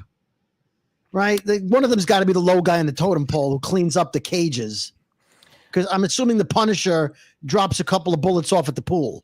I don't know if they've gotten that far procedurally. It seems like this is like a new situation. I mean, Christian said this is not just when Kingpin walked by to have dinner. So look, I think they're all probably pretty bound up from what the Kingpin's feeding them. So nobody's had to drop a deuce for a while. Well, it's Passover, so probably matzah, which will bind you right up. I don't think it is actually, and I'm pretty sure that Frank doesn't keep kosher. Daniel Drew, we love Daniel Drew's comments, but this might be my favorite one ever. Daniel Drew says the banker signed that cop up for a timeshare before he died. And his family's still going to be paying off that timeshare. Thank you, Daniel. Look, I think that scene is great because, again, I didn't know that I could be shocked again after the police commissioner. And I think we all knew what he was going to do. But it was sort of it's the sounds. It's the, oh, wow, he really, and it's the only way to do it because he's Frank Castle. He's got to get out of there. What did you think, Nate, when we see that moment for young Anthony Petruccio just trying to come by and be like, oh, hey, how's it going, Frank? Yeah, and I think it's a cool setup for this special presentation that we're getting. I think it definitely signals as to what we might be getting, like if they're willing to do this on the Daredevil show, on the Punisher one-off seems like might be a Tarantino movie. Like, so it was brutal. It was very aligned. I knew he was, as soon as I saw the after credit scene, I was like, okay, he's going to escape. But like, of course. I don't know. I'm torn because it was cool and he plays that character so well. But also it's just like, why did you get captured? Why did you? And it would be different if it read to me more of like, if he had like a tool or he had like some type of trick or something that he like, because he planned to get captured so he could go in from the inside or something. Okay, sure, I'm buying in. But you're telling me he not only just got captured, oopsie, I got surrounded by a bunch of cops, and then also the cop that was there who saw him in the cage double chinned up with the tiny box, who like was like, yeah, verbally said for the audience, like, I know who you are. Yeah. And then goes to put his hand in a danger zone. I don't know. It's really hard. Wouldn't there be a sign up there like don't feed the Punisher? Don't feed the Punisher. Punisher. Ladastro asked the question. So if Frank doesn't kill him, like in that moment, if he lets him go and he just steals his keys, which I think he's dead, but how long does he have to live? Yeah, I don't think that. I don't even think Fisk will know about it. I think he'll already be dead. The rest of the task force will take him out. Daniel has the theory, I guess, just like he wanted to kill as many people as possible for fun and then break out. No, I think he just knew he needed to kill one. He does. I think he does maybe enjoy the blood sport, as they call it. But I don't think that this was just to get the kill count up for a little bit more. But what did you... Go ahead, Brody. If he didn't want to be captured, if he wanted to get out of there, I understand he wants to be a tough guy, but he's in the chair and he's zip tied to the chair. And they say, we want to serve with you. We worship you. We want to serve with you. All he has to say is, I would be an honor to lead you men. They untie him and then he kills them all. Yeah. Why? I know you want to be tough guy. You're like, I wouldn't serve with you guys. I'm in a war. You're going to get punched in the face a lot, and then they may kill you. In a normal circumstance, this isn't like the 60s Batman show. I'm going to put you in this pendulum, and the pendulum's going to lower itself down and eventually you. No, just you know he's Punisher. Don't put him in a cage. And then we hear the music, and we go, "What's this? Frank Castle tied to a chair? What could happen?" Tune in, same bat time, same bat channel. Or I guess it's Castle time, or and we didn't get anything that was like, okay, here's a reason why they didn't just kill him. These cops that have been like, we saw them shoot that one kid and then pull his beanie down to be like, oh, he's a mass vigilante. It's okay. But Frank Castle, who they know what he's capable of, and they just watched him kill like 8 cops in front of them while they're like, use non-lethals. And I'm like, that's an awful idea. And they're still negotiating with him in front of him. Like, right. And he just, and they're like, actually, we'll just lock him up and hold him forever until he changes his mind. Like, what is like, there's no, just a little bit of like, even if just a little scene of Fisk being like on the phone with the task force guy being like, we got him, we're going to put him down. And Fisk being like, no, keep him. I have other plans, or something. Like anything that gives us a reason why, because it's you're right. It's another thing of like, why would they even put him in there for Anthony to put his hand in there to get his arm broken? Unless it was marketing, unless they keep him there. And I mean, because then I would understand. It's like he captures them to make a point. He also could kill him to make a point and put his head on a spike kind of thing in front of in front of Times Square, just to remind people, behave yourself. It makes it more frustrating, because you're exactly right, because it was right there in front of them. They just had to have Fisk say no, like, or even just the cops. This whole, they didn't. I'm wondering if there was more of this that was part of the original show, or if this was part of like the rewrites of the whole like cops with their own Punisher skulls thing and their like little culty group thing. Because if you think about it, now that they're having this task force, they can't have Frank, if he's not with them, they can't have Frank out there also wearing the skull and like doing what he wants to do, because that kind of goes against, and they can't like capture Frank and be like, look, we caught a vigilante, our task force is doing good, because their cops are modeled after what he's doing, and he's not a mass vigilante. Everyone knows who he is.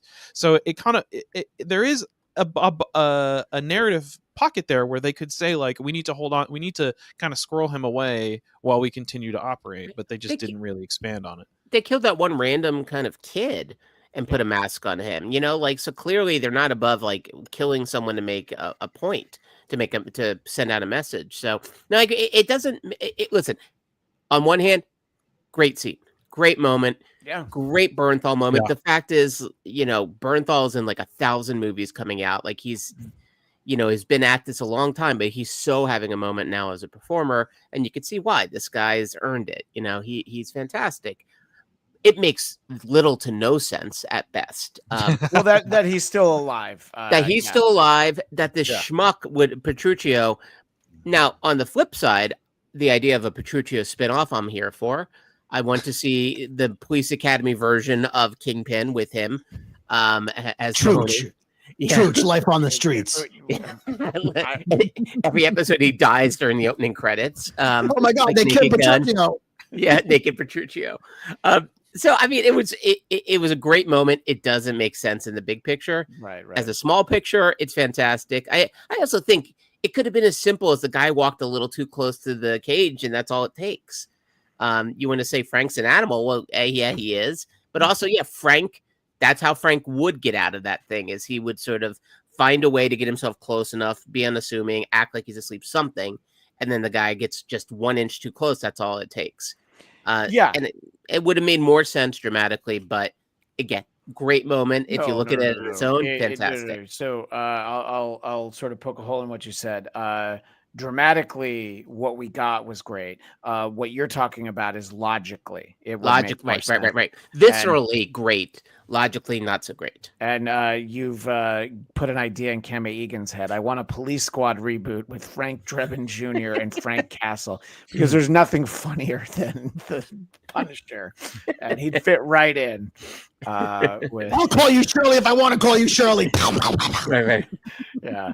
So we've we're setting up the Punisher one-off, and Chris Tuttle's making the point of Citizen on Patrol, which is Police Academy 4, if we're fantasizing a Police Academy version. So go ahead, Christian, Eric. Go ahead. Yeah, no, I'm so sorry. One last thing. I think the Punisher movie, if, again, it's going to be a special presentation along the lines of Werewolf at Night, which I assume everyone who's watching this or listening to this has seen that. If not, you really should. It was great. It was great. Little gem, if you will. But I think they could do a really kick-ass story of literally just Frank trying to get out of New York. Like, kind of go with Warriors, Escape from New York, even Judge Dredd or The Raid. Like something that's really in some ways self-contained. And it's just a visceral story of survival. I think that would be an awesome movie and a really clean way to do it based off of what we just saw. It's like literally him just getting out of Dodge. And I think that could be a cool film. It wouldn't screw up the MCU at all. It'd just be its own little sort of almost like a spec episode, so to speak, but a really cool standalone idea that is exactly what we would love out of the Punisher. Is just him doing what he does, surviving, killing, hurting, and grunting. Yeah, he can't kill Powell though. That's the only problem. Powell's got to die in the Daredevil season 2, so he can't kill any of the known people. Yeah, which I think. But if everyone's trying to get him, and it's just him trying to get out. Yeah, no, I love that idea. Yeah. There's going to be no shortage of people for him to kill. Well, that's sort of what I wanted to shift towards, is what we think we might see in season 2. And I would expect, regardless of the events of that Punisher one-off that we're going to get, I think that we will see Frank again in season 2 at some point. And we're getting some side information that we might see a lot of Karen Page. But somebody who we have seen not nearly enough of today is our friend Katie Hampton, who is with us now. And who knew you could talk about Christian colleges for so long, Katie? Listen, it's an easy topic to get off on. Oh my gosh. And yet those are places where it's really hard to get off. Nailed it. It's very true. A lot of repression. Not so much for some. And yeah, so look how Eric put his hat back on. But it's so small. But Eric, we've realized that's going to also be his Red Guardian hat for when we talk. Yeah, he's Red Guardian with the beard. So Eric, for the thumbnail, you have to put on the glasses too, or we'll have to do a whole photo shoot. Oh, buddy, don't. So Katie, we have spent more than an hour looking back on the season, mostly the finale, and we'll wind down talking about the season as a whole. But I wanted to get your thoughts, Katie, on this episode, which is called Crime and Punishment, episode 9 of Daredevil Born Again. Katie. Well, hey there, Frank Castle. Nice and clean cut for our good friend Karen Page. That was pretty. Yeah, nice. He heard their heartbeats. He sure did. Oh man. Which, boy, if only there was a great song called Heartbeat they could have played in the background, Eric. Listen, it's playing in the background of every day of my life. That's fair. Don Johnson's music fills my soul. Sorry, Katie, continue.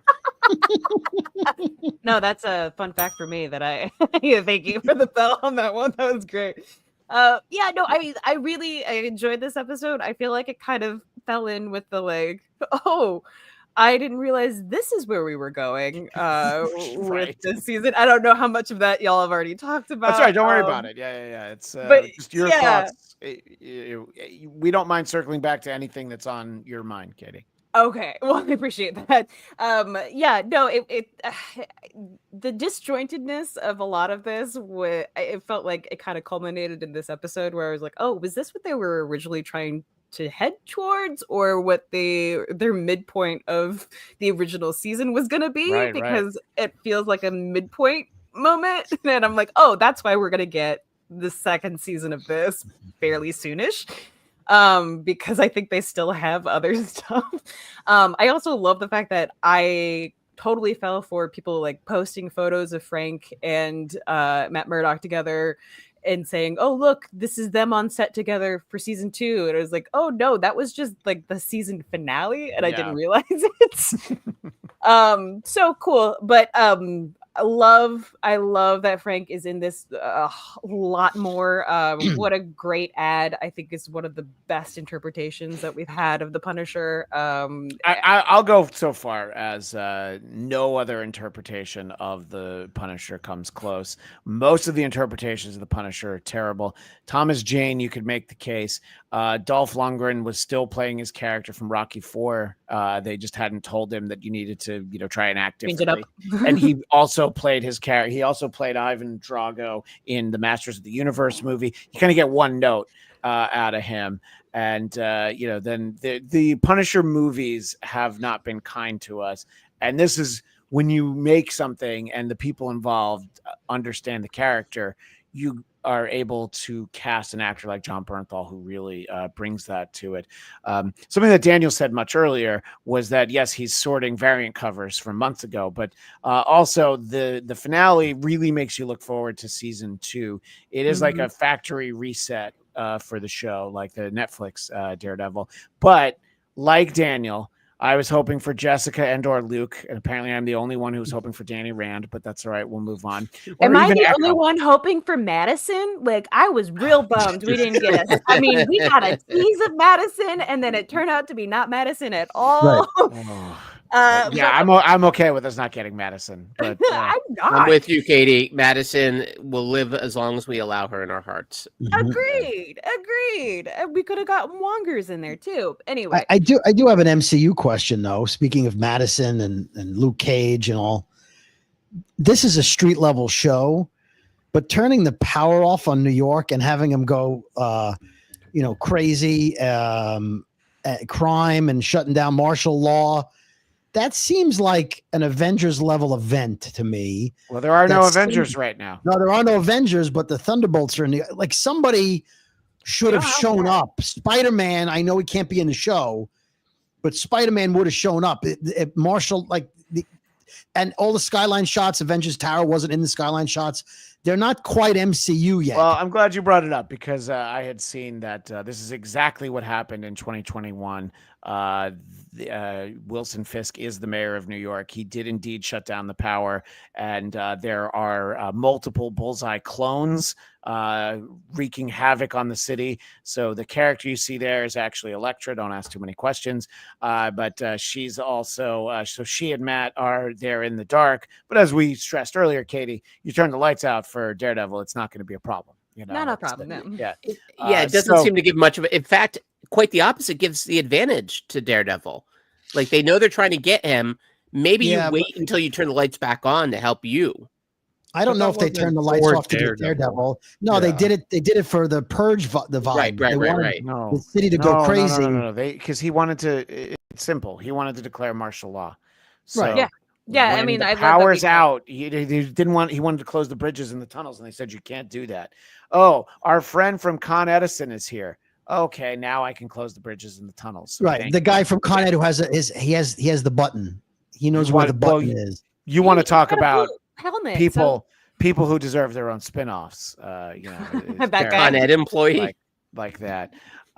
Daniel Drew also saying, I hope we get some anti-vigilante connection to Spider-Man in his movie next year if it stays street level. Even though Spidey can't be in the MCU shows and Kingpin can't be in the MCU movies. That is something that I've heard. Vincent D'Onofrio has been asked about it because of the rights. He actually can't be in the movies. But I also feel like Spider-Man initially wasn't going to be able to be in Avengers movies. So you can figure it out if you want to, but it all does come down to money. So, but I agree with you, Daniel. I do like, the friendly neighborhood Spider-Man would have swung into this situation if this were a comic book. I agree with you, Brody.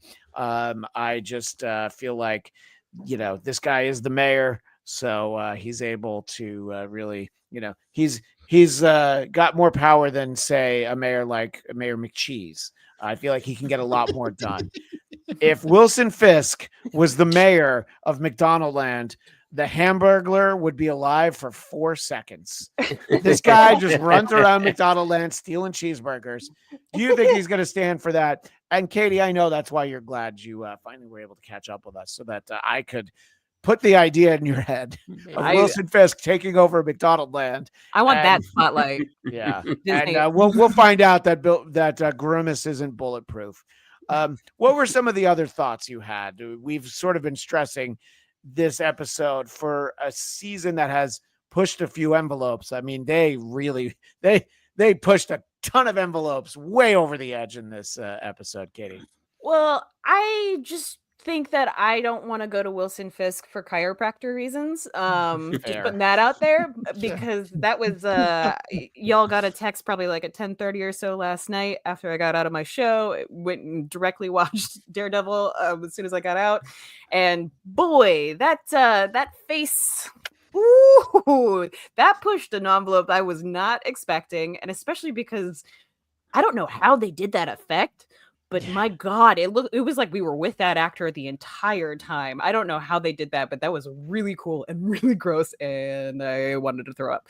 But that was amazing. And I was like, okay, now we're finally getting into the violence that like the comic books are really why this needed to be like the Punisher and Daredevil, why we need these like really brass tacks, get into the weeds, down and dirty fighters. Yeah, no, I think that, getting to see that, getting to see Matt and Frank together again, and yes, Matt, Frank, and Karen, but specifically, we were talking about sort of the fight scenes and just how great it was to have the two of them back together again, as they say. And, I mean, that's some of my favorite television, ever, is when Frank was first introduced in season 2 of Daredevil. And just getting to see them again is always great. And I think that was a big high point. As we continue talking about the season on a whole, though, Katie, I want to know what your overall thoughts were from the season, and if you have a favorite. Now, Phil, who's not here anymore, we had him on for about an hour. He agreed with me that episode 5 was his favorite. So right now, he's my favorite person on today's episode. So I'm just putting that pressure on everyone to see what episode they say they like the most. But what are your thoughts on the season as a whole, and what was some standout moments for you, Katie? I will say that it was oddly disjointed from week to week. I feel like the overarching story was kind of there, but it was kind of messily cobbled together. But I really loved a lot of episodes and a lot of moments in this. I'm very excited for season 2 because I feel like maybe we'll kind of even out into an actual through line story that doesn't ping pong off of different guest stars or different vigilantes that like we think we're going to have the full season about, and then it shifts to a different person. We've had so many great guest stars on this show that I'm excited to see if any of those people return. I'm excited to see where BB North goes. I really am. I'm not that excited about Gandolfini, but he's kind of settling into his mobby role, I guess. Yeah. He's filling some big shoes, it seems like. But I'm curious about the story overall. I feel like this was such an odd reboot, but I'm still excited. Like I still enjoyed it. It just like there was such an uneven distribution of these episodes of what was happening plot wise, and then what the through line ended up being. I never thought. Okay, here are the 2 notes that I think I sent in an email to you guys, but I'll just say them here. My big thing was as soon as I logged into Disney Plus, seeing Frank and Matt Murdock standing side by side, I was like, well, spoilers, my God. I guess he cleaned up. Like, what? So I was a little bummed about that. And then the mid-credit scene at the very end of this episode had a skip credits button which felt like such a down and dirty thing for Disney to do, because the reason why a lot of us stay for the credits and actually watch those names pop up and have respect for the people who worked tirelessly on these episodes, to have a skip credits button just to get to the mid-credit scene blew my mind and pissed me off with Disney. I was like, what are you guys doing? Well, at least it was their way to let the ADHD crowd know that there will be a mid-credit scene. And I know that we probably don't need to backtrack, but this comment from Kame Egan where I was comparing this show to McDonaldland, Gandolfoni is a fry guy. Yeah. He is definitely he is definitely no, that's the Hamburglar. There's the fry guys. There's a group. No, the fry guys all say rob, rob, rob, rob, rob, rob, rob, rob. No, that's the Hamburglar. Are you sure? Yes. Yeah. You're thinking of the aliens from Sesame Street who talk to the phone. Yeah. That's but the Yip Yips. yeah, That's the Yip Yips. Yeah. Phenomena. Or also known as the Mackie Sassers. That's just for Brody and Eric. But there's been the Yips. All right, I know. See, we're trying. Steve Sachs also. That's right. So, I agree with the fundamental point that this is not a perfect season, but I do think that they did a good job building. And I think we all talked, what was that? That was episode 7 where we felt like it slid back a little bit. Yeah. In general, I think that the arc of the season worked really well. And I was very happy with the end result being setting up what I hope is a great second season. And that's what we said when we were starting. When we did our first episode, recapping episodes 1 and 2, we wanted to know, like, all right, well, ask me at the end of the season. I would have liked resolving something at the end of this season, but I understand there's a lot to set up, and we'll see. Take their time to make season 2. I understand they're in production now, at least allegedly. But don't rush it, because that's not what any of us need. No. And in general, I'm very happy with it. I think that the Netflix series was superior in a way that it's sort of unfair to carry it on. The fact that we got any kind of continuation of it is something that I think a lot of us were never expecting when it was so abruptly pulled out from under us. Nate, I did want to get your thoughts on the season as a whole, and feel free to throw in any low points, but if you have any high points that you'd like to make in here. Yeah, I mean, I think overall as a whole, it's okay. I'd give this season maybe like a 7.5, 8 if I'm feeling generous. I think it's enjoyable if you've seen the Netflix Daredevil show. If you're invested in the character, there's a lot of great performances. I think if you do any investigating into like the behind the scenes of how it was made, it's very obvious that it becomes very obvious very quickly that it was kind of hobbled together from one thing and then made into this thing that we got instead.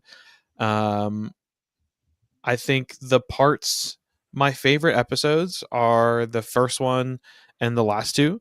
I do think the bank episode is a very solid episode, but I think in terms of the moments of where I was really enjoying the show, what I think has the best action sequences, also some of the best dialogue and framing, and like moments where I thought to myself, like, this really feels like a comic book come to life. I think those episodes really nailed the kind of theme that I'm looking for. So I'm really excited for this next season. I think this serves as a really good, I've seen people like kind of describe it as kind of like a reset. Yeah. And I think it kind of functions in that way for sure. And I would really hope that we can get more. I'm hoping that like with the transformation we've seen in the Kingpin in this season and the more like acrobatic elements of like Matt's fighting and the swinging, that we're going to get more of the comic bookiness to this next season and like the direction that they take with the show for her, however long they go with it. So I think with that, it would be great to see the other Defenders and Moon Knight and like other street level heroes.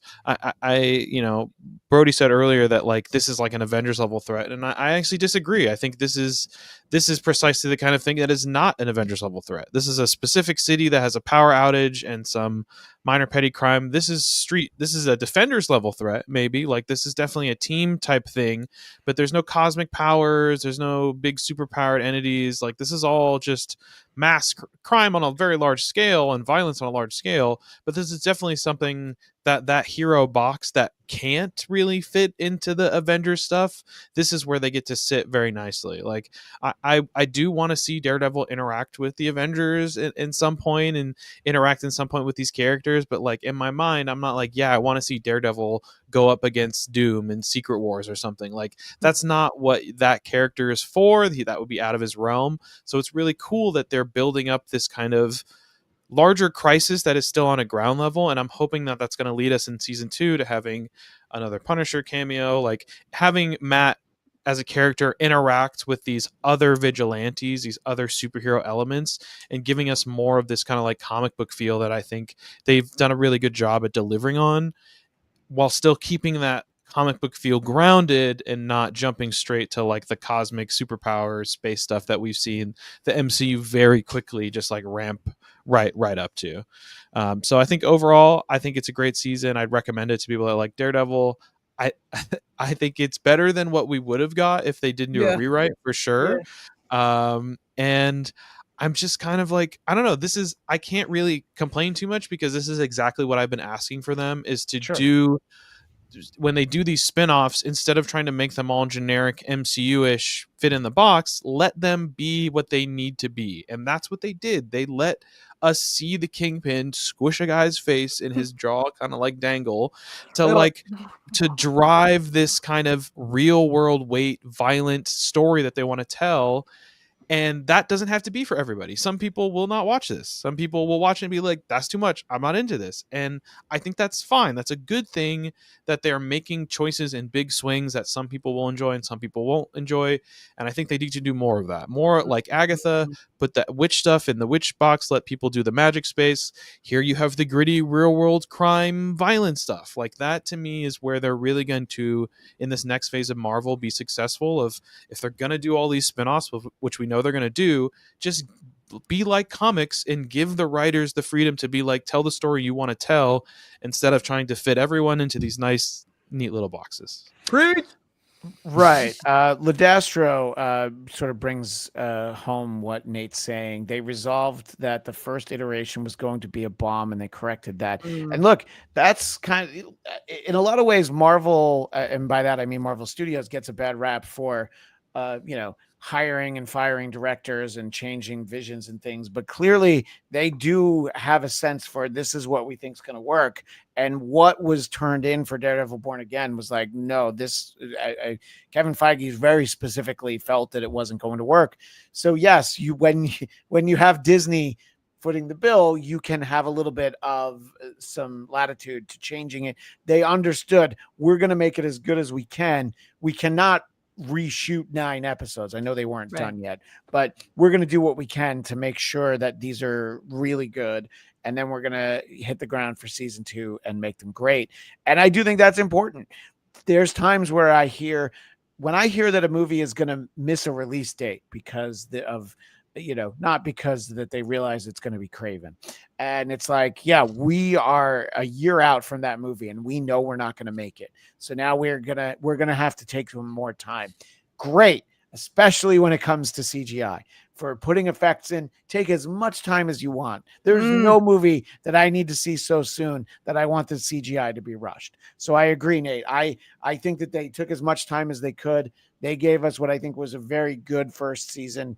And it goes right back to what I said on our first episode. All right, now show me the next 9 and we'll see where we're at the end of those 18. But I feel very good about where this has taken us. so far. Eric, Conner, your thoughts on season 1, highs, lows, and I'm sorry that there was no Madison in this series for you. We're all sorry, and the lows is the amount of blood flow in my brain right now. This mask. I have given you so many opportunities to take that stupid I thing know, off. but then we've been begging Matt to put the mask on, and we're begging you to take it off. We're really trying to get you to take it off. Yeah. It hurts in so many different ways. This season was great, and again, as mentioned, I kind of went through my Daredevil binge, which again, my 8-minute takedown of all 3 seasons from the original, still out there in Geekscape land, waiting for your eyeballs and your hearts and your ears. And I can't feel my head. But is it true you did a reshoot on the first minute of that 8-minute breakdown and the 7th and 8th minutes of the breakdown? I did a reshoot of every 7th second. Well, interestingly enough, Eric was actually killed in the first 7 seconds originally, and then they realized that fans would have been upset. And like by the way, Eric, a little bit of weight too. Just a quick thought. The least effective way for you to send me stuff while we're actually on is for you to text it to me. So I was trying to text myself. You can text me that you sent me an email, but and then there's the private chat. But I know how much you want to talk about Madison, and I actually forgot what she looked like, and it just with a Y. But it's not what you think. And two ends. Yeah. We it would be amazing if they actually did bring her back at some point. Oh, at some point they have to. She'll show up in something. 3% of us would appreciate it. Yeah, I watched Patty do this character in Groundlings like ages and ages ago, and like she is hysterical. We need way more Patty Guggenheim in this world. All right, so will be maybe an original Geekscape production if we can get the rights to the character. Likely, it shouldn't be that hard. But anyway, so your thoughts on the season as a whole, though? Okay, I'm sorry. No, Dana has a great question. I wonder what her last name is. Wisconsin. Let's move on. Goldberg. Just so I can hope. Just so I have a chance. So I think they course corrected, right? As you're saying. And I think sorry to jump over to a different franchise, but like Rogue One was apparently not going to be that great. And what they do, they brought in Gilroy, rewrote the ending, reshot the ending. And it was arguably one of the best Star Wars properties since I guess it's whatever relaunch with Kathleen Kennedy at the helm. Since the Ewok TV movies, yes. Yeah, right. I mean, but listen, you can only fight for second place after those pieces of perfection. But here, I think they course corrected smartly. You can feel it sometimes, but it gives me hope that TV wise, they're figuring some things out. Agatha, I thought, was really quite good. This I thought was even better, more consistent.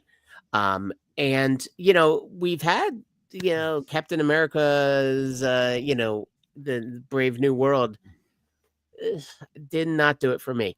And I admittedly did fall asleep there for 20 minutes. There was a beginning of a fight with a Red Hulk I remember seeing, and then he's hanging out in the hospital, and I'm not sure how we got from A to B, but I have a feeling even awake wouldn't have solve my issues. I don't. You're reminding me that I don't think I want to go and see Thunderbolts with you and Liam McEnany, so the two of you can nap while I watch the movie. So. We'll cuddle. We'll cuddle together while we're napping. There was no cuddling when we saw the movie we saw the other day that I can't think of the name of. Jason Statham. The Jason Statham. I still can't think of the name of the movie though. I know Jason Statham was. And that one I stayed awake for every second of it. Working Man. Thank you, Working Man. Working title. Just we'll get back on target in a second. But Brody, you'd love this. The guy in front of us hated the three of us so much. We weren't talking. We were just laughing so hard at this movie. Well, Liam was talking a little bit. All right. Well, you and I weren't talking. No, we were behaved. I forgot that. Anyway. All right. So yes. So cinematically, so far you were left wanting, but hopefully Thunderbolts and FF make it up to you. But TV they're in good shape right now. I mean, this on the heels of Agatha. Now we're gonna have some rough waters ahead of us. I'm looking at you, Marvel Zombies. I'm not. I'm not. By the way, I'm not looking at Marvel Zombies. No, you guys want to do that show without me? No, we can. That'd be amazing. All bells, all the time. Oh no! You just made sure that Nate won't be on it. I know what I said. So. I love my Sure. Nate. He knows I Sure. love him. Oh shoot! That was an accidental. I didn't mean to hit it as hard as okay. I did. That's what she said. All right, stop. We got to focus on this. Yes, damn it. They really did so much good here. He is Charlie Cox also. Yes. I mean, you could say one of the top 3-4 performances in the entire MCU film and TV. It's hard to sort of find ones that have so fully made a character their own, made it work for comic book fans, made it work for TV fans, made it work for just fans of great performances, acting. He really does get this. And so I think I'm excited about seeing Karen back because what she does for him is terrific. And then also his chemistry with the Punisher, with John Bernthal, is terrific too. And so they're putting the pieces in place in the right place. Now, that end scene, it also reminded me, none of the new characters really made much of an impact compared to the OG. What about Heather? Mm-hmm. How we What feeling about about Heather, everybody? Visually, Heather- sure. Sure. Yeah. Heather needs to find a client list of people that aren't killers. Hey, Heather was right though About what? What? Oh, yeah, they're all enough. about the Daredevil rage perpetuating yeah. a cycle of violence. She's not. Listen, Nick, that out not a there. bad She was therapist. really I'd go to her. Obviously, I got my own issues with this mask. He But had opportunities to tell the truth, but anyways, but she's true. But none of them really hold a candle then to the ones we've already met, like Vanessa and sure. obviously Kingpin and Foggy and Karen. So that's one thing. Like the group that they get together at the end. And it's like, oh, we're a city without fear. And you look around like, oh, yeah, it's the doctor from Manchester by the Sea. Who tells dirty jokes. She was cool, I guess, but none of them really got me as excited about when Karen came back, of course. So I do hope next season they do find some new blood to get into the mix that is at least on the level of what they've heard. Yeah, right. That at least make us relate and care to them in the ways, because none of those people there do we really know nor care about. So hopefully they can additionally course correct there. Give us more of an ensemble. Show us what that city without fear looks like, featuring some maybe new people we haven't met yet that hopefully would be part of the stable. That's what I was going to say. And remember, the Netflix series introduced the character of Typhoid Mary. There are other characters we haven't seen. There are Daredevil specific characters that have never been shown on screen. So there is a lot more we can get. Look, I know it would be tricky to bring any of the Defenders back, much less all of them, but there's other things you can do in this moment. And I think it would be good. Daniel asks an important question. Thank you for finally taking that thing off. Thank you. Oh my God. Daniel's wondering, are we going to see Matt showing up in Spider-Man next year? And by the way, Kame, nope. Well, we'll put that up. Best Jason Statham film, The Bank Job. I agree. And yes, I did see this, that this happened. This happened while we're on the air. Oh, so when we finish, we'll let everybody go who wants to, but we'll watch it. We can't watch it with the sound. So anybody who doesn't want to watch it with the sound can leave, but we will take a look at it and see what's going on. But I guess this is the IMAX trailer, and we have this new poster that goes with it. So I feel like I've seen like 8 trailers for this movie already. I know. I'm like, how different is it going to be? But so Brody, I want to kind of get your thoughts on the season as a whole. High points, low points, in between points. All right. Well, let me give you 2 in between points that I neglected to do earlier. Number 1, in the beginning, in the opening credits, there's a police shield that shatters as part of everything breaking. Okay. And the number on the shield is 1964. And I was like, oh, what? It's got to mean something. The first appearance of Daredevil, isn't it? First appearance of Daredevil. Yes, very good. And then when Karen got out of the car, I don't know if you paid attention or noticed it.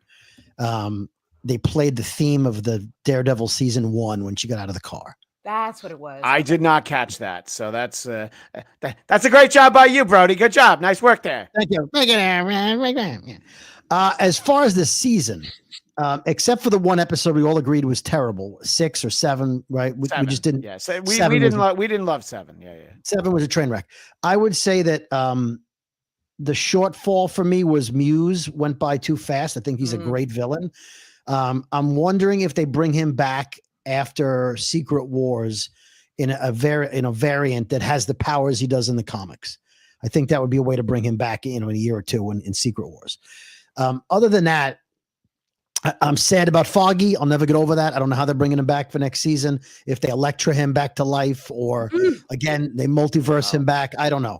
I think he's needed. I think the interaction with Karen, where she just gets to his core as a human being, and she talks to him and she kisses him on the forehead, and it was like, oh, that's what's missing from his life. That person who gets him, who understands all of that goes on behind his eyes, as she pointed out. As a season, to Nate's point, you could see that it had moments. It was up and down, and it was put together, and it was as good as it could be. So yeah, it wasn't Netflix Daredevil, but it wasn't Secret Invasion, right? It wasn't Falcon and Winter Soldier. It was better than mostly everything else on Disney. It was really good. And I think if we don't compare it to the Netflix show on its own, you're like, wow, what a great show. What a gritty show. Yeah, there was a vibe change when Punisher came back and he's blowing people away, and and Matt fighting as Daredevil with the CGI that they have, and the baton flying and the whips and the hooks and Cool. I mean, tremendous. The choreography and the camera panning and the one shots was tremendous. The courtroom scenes were fine, but then there was a period of time where we didn't have courtroom and we didn't have Daredevil, so that was a little low point. Overall, to Nate's point, I give it an 8.5 out of 10. I feel like it was very good and I enjoyed it. Now, the ending felt like it wasn't an ending, and I feel like it would have been a good ending in June if the show was coming back in September. Like old school TV shows, like, oh, they got stuck at the airport. Let's see what happens at the airport in September. We just have to wait the summer. The fact that we're waiting a full year for this to continue with a little Punisher blip in the middle, it's too long for the kind of ending that we got. So I mean, these days a year is short turnaround. Yeah. Right. Was it 3 Short, years between seasons of Severance, which I still Yeah, haven't Severance. finished about It's anything? like Def Leppard albums. If Def Leppard puts out an album in 2 years, you're like, oh, it didn't take 5. So yeah, it's only a year, but it's still a year. What a topical and current day reference. What's a Def Leppard? It took so many years between Pyromania. It's called a hearing impaired leopard. No, Brody. hold on. It took so many Christian years between knows. Pyromania and Hysteria because their drummer lost his fucking arm. It takes a minute. Who are you mad at? to learn Who how are to you mad play at here? drums with one arm. It's been 40 years. Then it took 3 to 4 You're mad at years. someone to with Sorry, learn the that. album took too long in between. Don't make me Listen. put this back on. No one Don't do it. No one makes albums anymore. The first thing I said was Severance. I said that immediately, that a year is short compared to what Severance did. To the It's point, still a year. to the point, Yes. though, that if it takes them 2 years because they need to take time to make it better, I'll understand. Yeah, of course. Yes. And Daniel referenced something. There's some numbers shown in episode 1 that is an issue where Foggy faked his death. I think Foggy's dead. We did talk about that. And he's interested in, he has hopes for this Cole North character because of his comic book story arc. I don't even know what that is. So, Grenade? Grenade goes off in the apartment? We'll have to see what it is. I mean, we didn't see him die, so. And Kame Egan, this is really unkind that she's implying that Def Leppard drummer Rick Allen went to go shake Frank Castle's hand, and then he got pulled into. That's a terrible thing. But Wait a Kame minute. Egan, that's one of my favorite things you've ever said. Yes. Are we saying that Rick Allen is actually Anthony Petruchio? Petruchio! From Jersey. Wait, well, Katie, I don't know if you saw my fabulous posters. I already have a spin-off in the works for It's Petruchio. AI. Nate told you we Fabulous. can't Not spell that. AI, not AI. I made it all myself. It's using got AI. Petruchio with like No, wait a 4 minute. T's and a silent Q. That's what his name was when his family moved to America from Sicily. I have a wait, whole it cha- backstory. It changed at Ellis Island. Yeah, that you think it- I was born a Connor? I mean, Connor? All Can right, we well, get Anthony Petruchio in the premiere episode of The Fog? Whatever that, what's your show? Oh, The Fog? Fog. Okay, that welcome my next. Although I did have a Photoshop specifically for Brody, Christian. I don't know if you want to share it or not. Did you email it to me or did you text it to me? There might have been a text. Yeah, then I can bring it up on my screen. if you like. Look at that face. My Look at God. that face. Maybe So- he's thinking, maybe I shouldn't shake the Punisher's hand. I don't know. Nah, fuck it. I'll shake his hand. Yeah, like what could go wrong if I shake the Punisher's hand? It seems I'll tell my grandma. You'll never guess whose hand that I shook while I held the goblet. Oh, that one. Yeah, that one. All right, wait. Hold on. There's a lot going on. All right. So, Eric, you want to explain this to Brody, and then we'll So, Honora. How come I'm just seeing this now? Why do I get the feeling you've had this for a while? He sent this to me earlier, but he texted it to me, so I couldn't show it to you because I forgot. I'm not sure I like the top of the picture. The point was that you said that in Honora, everybody looked like the girls you went to school with. So here's everybody sounded like it. Yeah. So here's one of the girls you went to school with. All right. And that's going to be great for our audio audience, but that's an audio audience. Just send me $2 to my Vimeo, and we're all set. And you know what? I'm sorry. Not even Venmo, Vimeo. Sam Egan, you're 100%. You did deserve that. And there was a lot going on. All right. So we're mostly excited for season 2. I think we're all excited for season 2. Yes. We're happy enough with season 1. Don't let us down, Marvel Studios. I'm going to give everybody an opportunity to hit the door who wants to before we take a look at the 8th Thunderbolts trailer. Nate, I've got you in at almost at about 89 minutes, and I promised you 90. So it's fine if you want to run. You can hang out and watch Thunderbolts with us. But I actually, for some strange reason, have this sliver of hope that this movie is going to be good. Okay. So I'm going to try to avoid the self-sabotage of them over-marketing this movie before it comes out to give the entire movie away and remove myself from the trailer viewing watch party. Nate, are you planning on seeing Thunderbolts? Because then we'll tease you being on one of our multiple episodes of it. I do think I will. I do think we're going to see it. Yeah. Okay.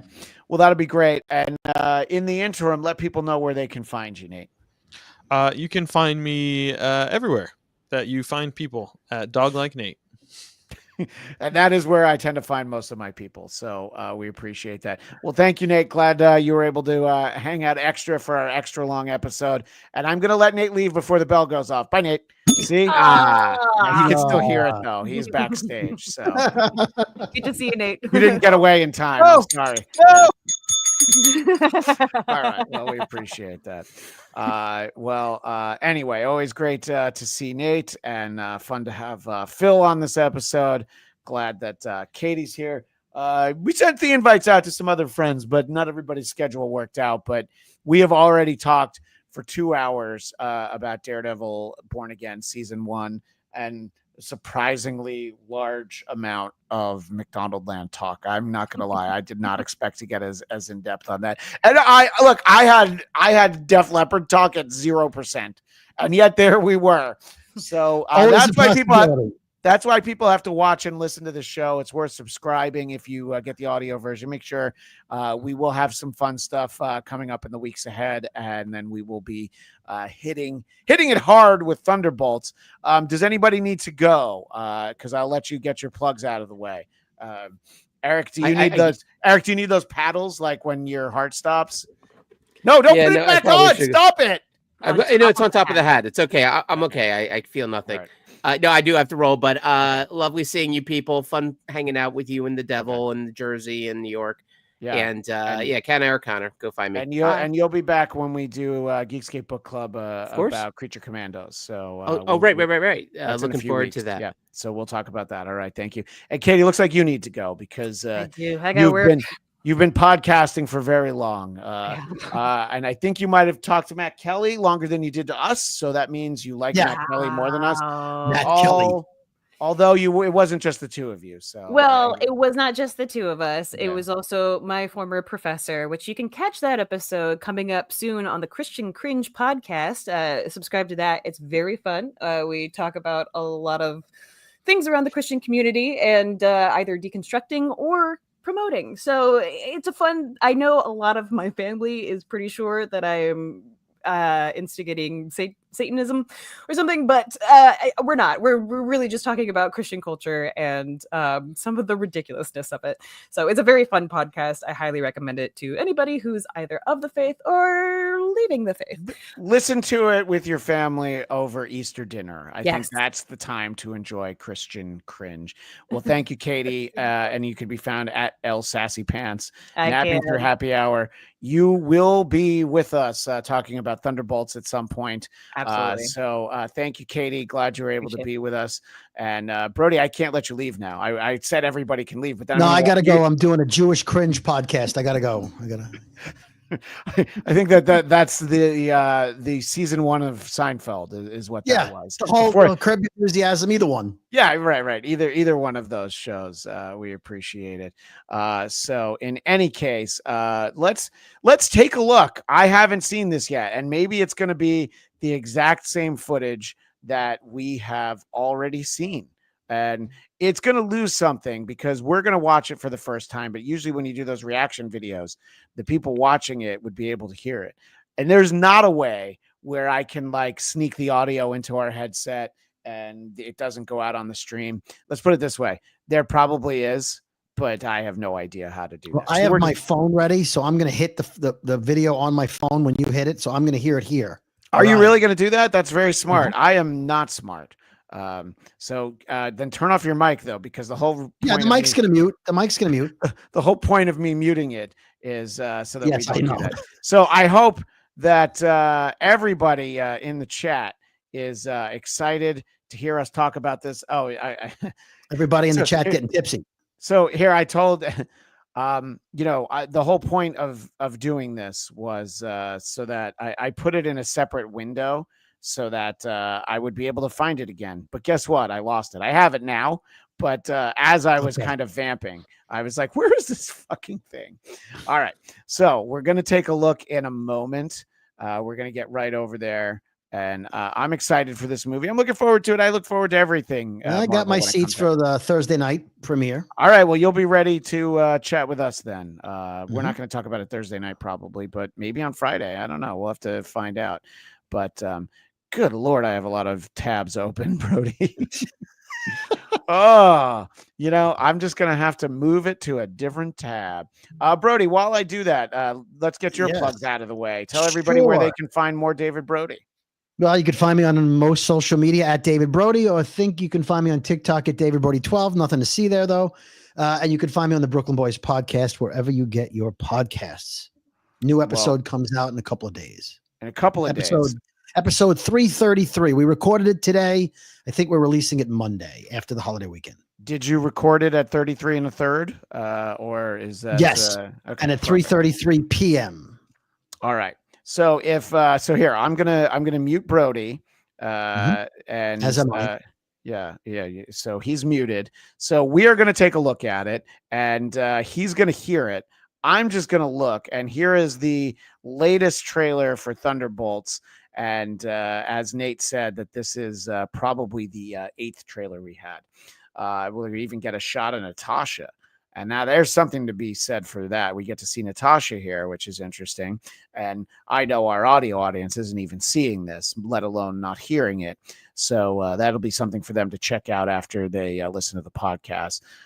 So it's a lot of like look back to Bucky, and we see Steve, and it's almost like this is some kind of like homecoming. We're getting all the characters and they're talking about how they're people who've done bad things, and the past doesn't go away, says Wyatt Russell, John Walker. And that's true. They've all done some very bad things. And we've got Bucky. And in 2 weeks is when this movie is ready for your theaters in IMAX. Oh, and we did see I Am the Void. Look at what you unleashed. Yes. So this is, of course, Bob, who we tend to know as Sentry. And it's a very strong vibe for Avengers 1, the way that they're all standing together in the city. And there's no chance of that being accidental. We're seeing some flashback stuff of Russia in the snow. And they're calling this One Last Shot. I think we're going to get all these characters again. In fact, we know that they're going to be in some Avengers films. And we're seeing Ghost. We're seeing Sentry. And I don't know, I'm finding this all very interesting because this is not stuff that some of it's stuff from other movies. And Ladastro makes the point that Val, Julie Louis-Dreyfus, speaking of Seinfeld Chronicles, Val looked scared. And that's very true. She does not look like she's excited for all of that. And then he reminds us that it's Thunderbolts with an asterisk. And that is what we just saw there. And Mr. Brody, your thoughts on what we just watched? I gave the worst play-by-play ever. Now there's a thing happening, and there's a person, and it says a thing, and there we go. But what are your thoughts on that? Well, I liked. Go ahead, go. You first.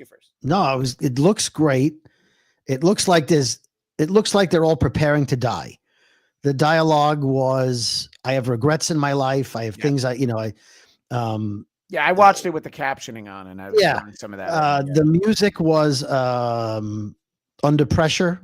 It sounded like a remake of Under Pressure by Queen. Oh, by Robert Van Winkle, the remake of Under Pressure that is called Ice Ice Baby. Was it that one? No, not that one. By the way, it's completely different. The original goes dun dun dun dun dun dun, and his goes dun dun dun dun dun dun.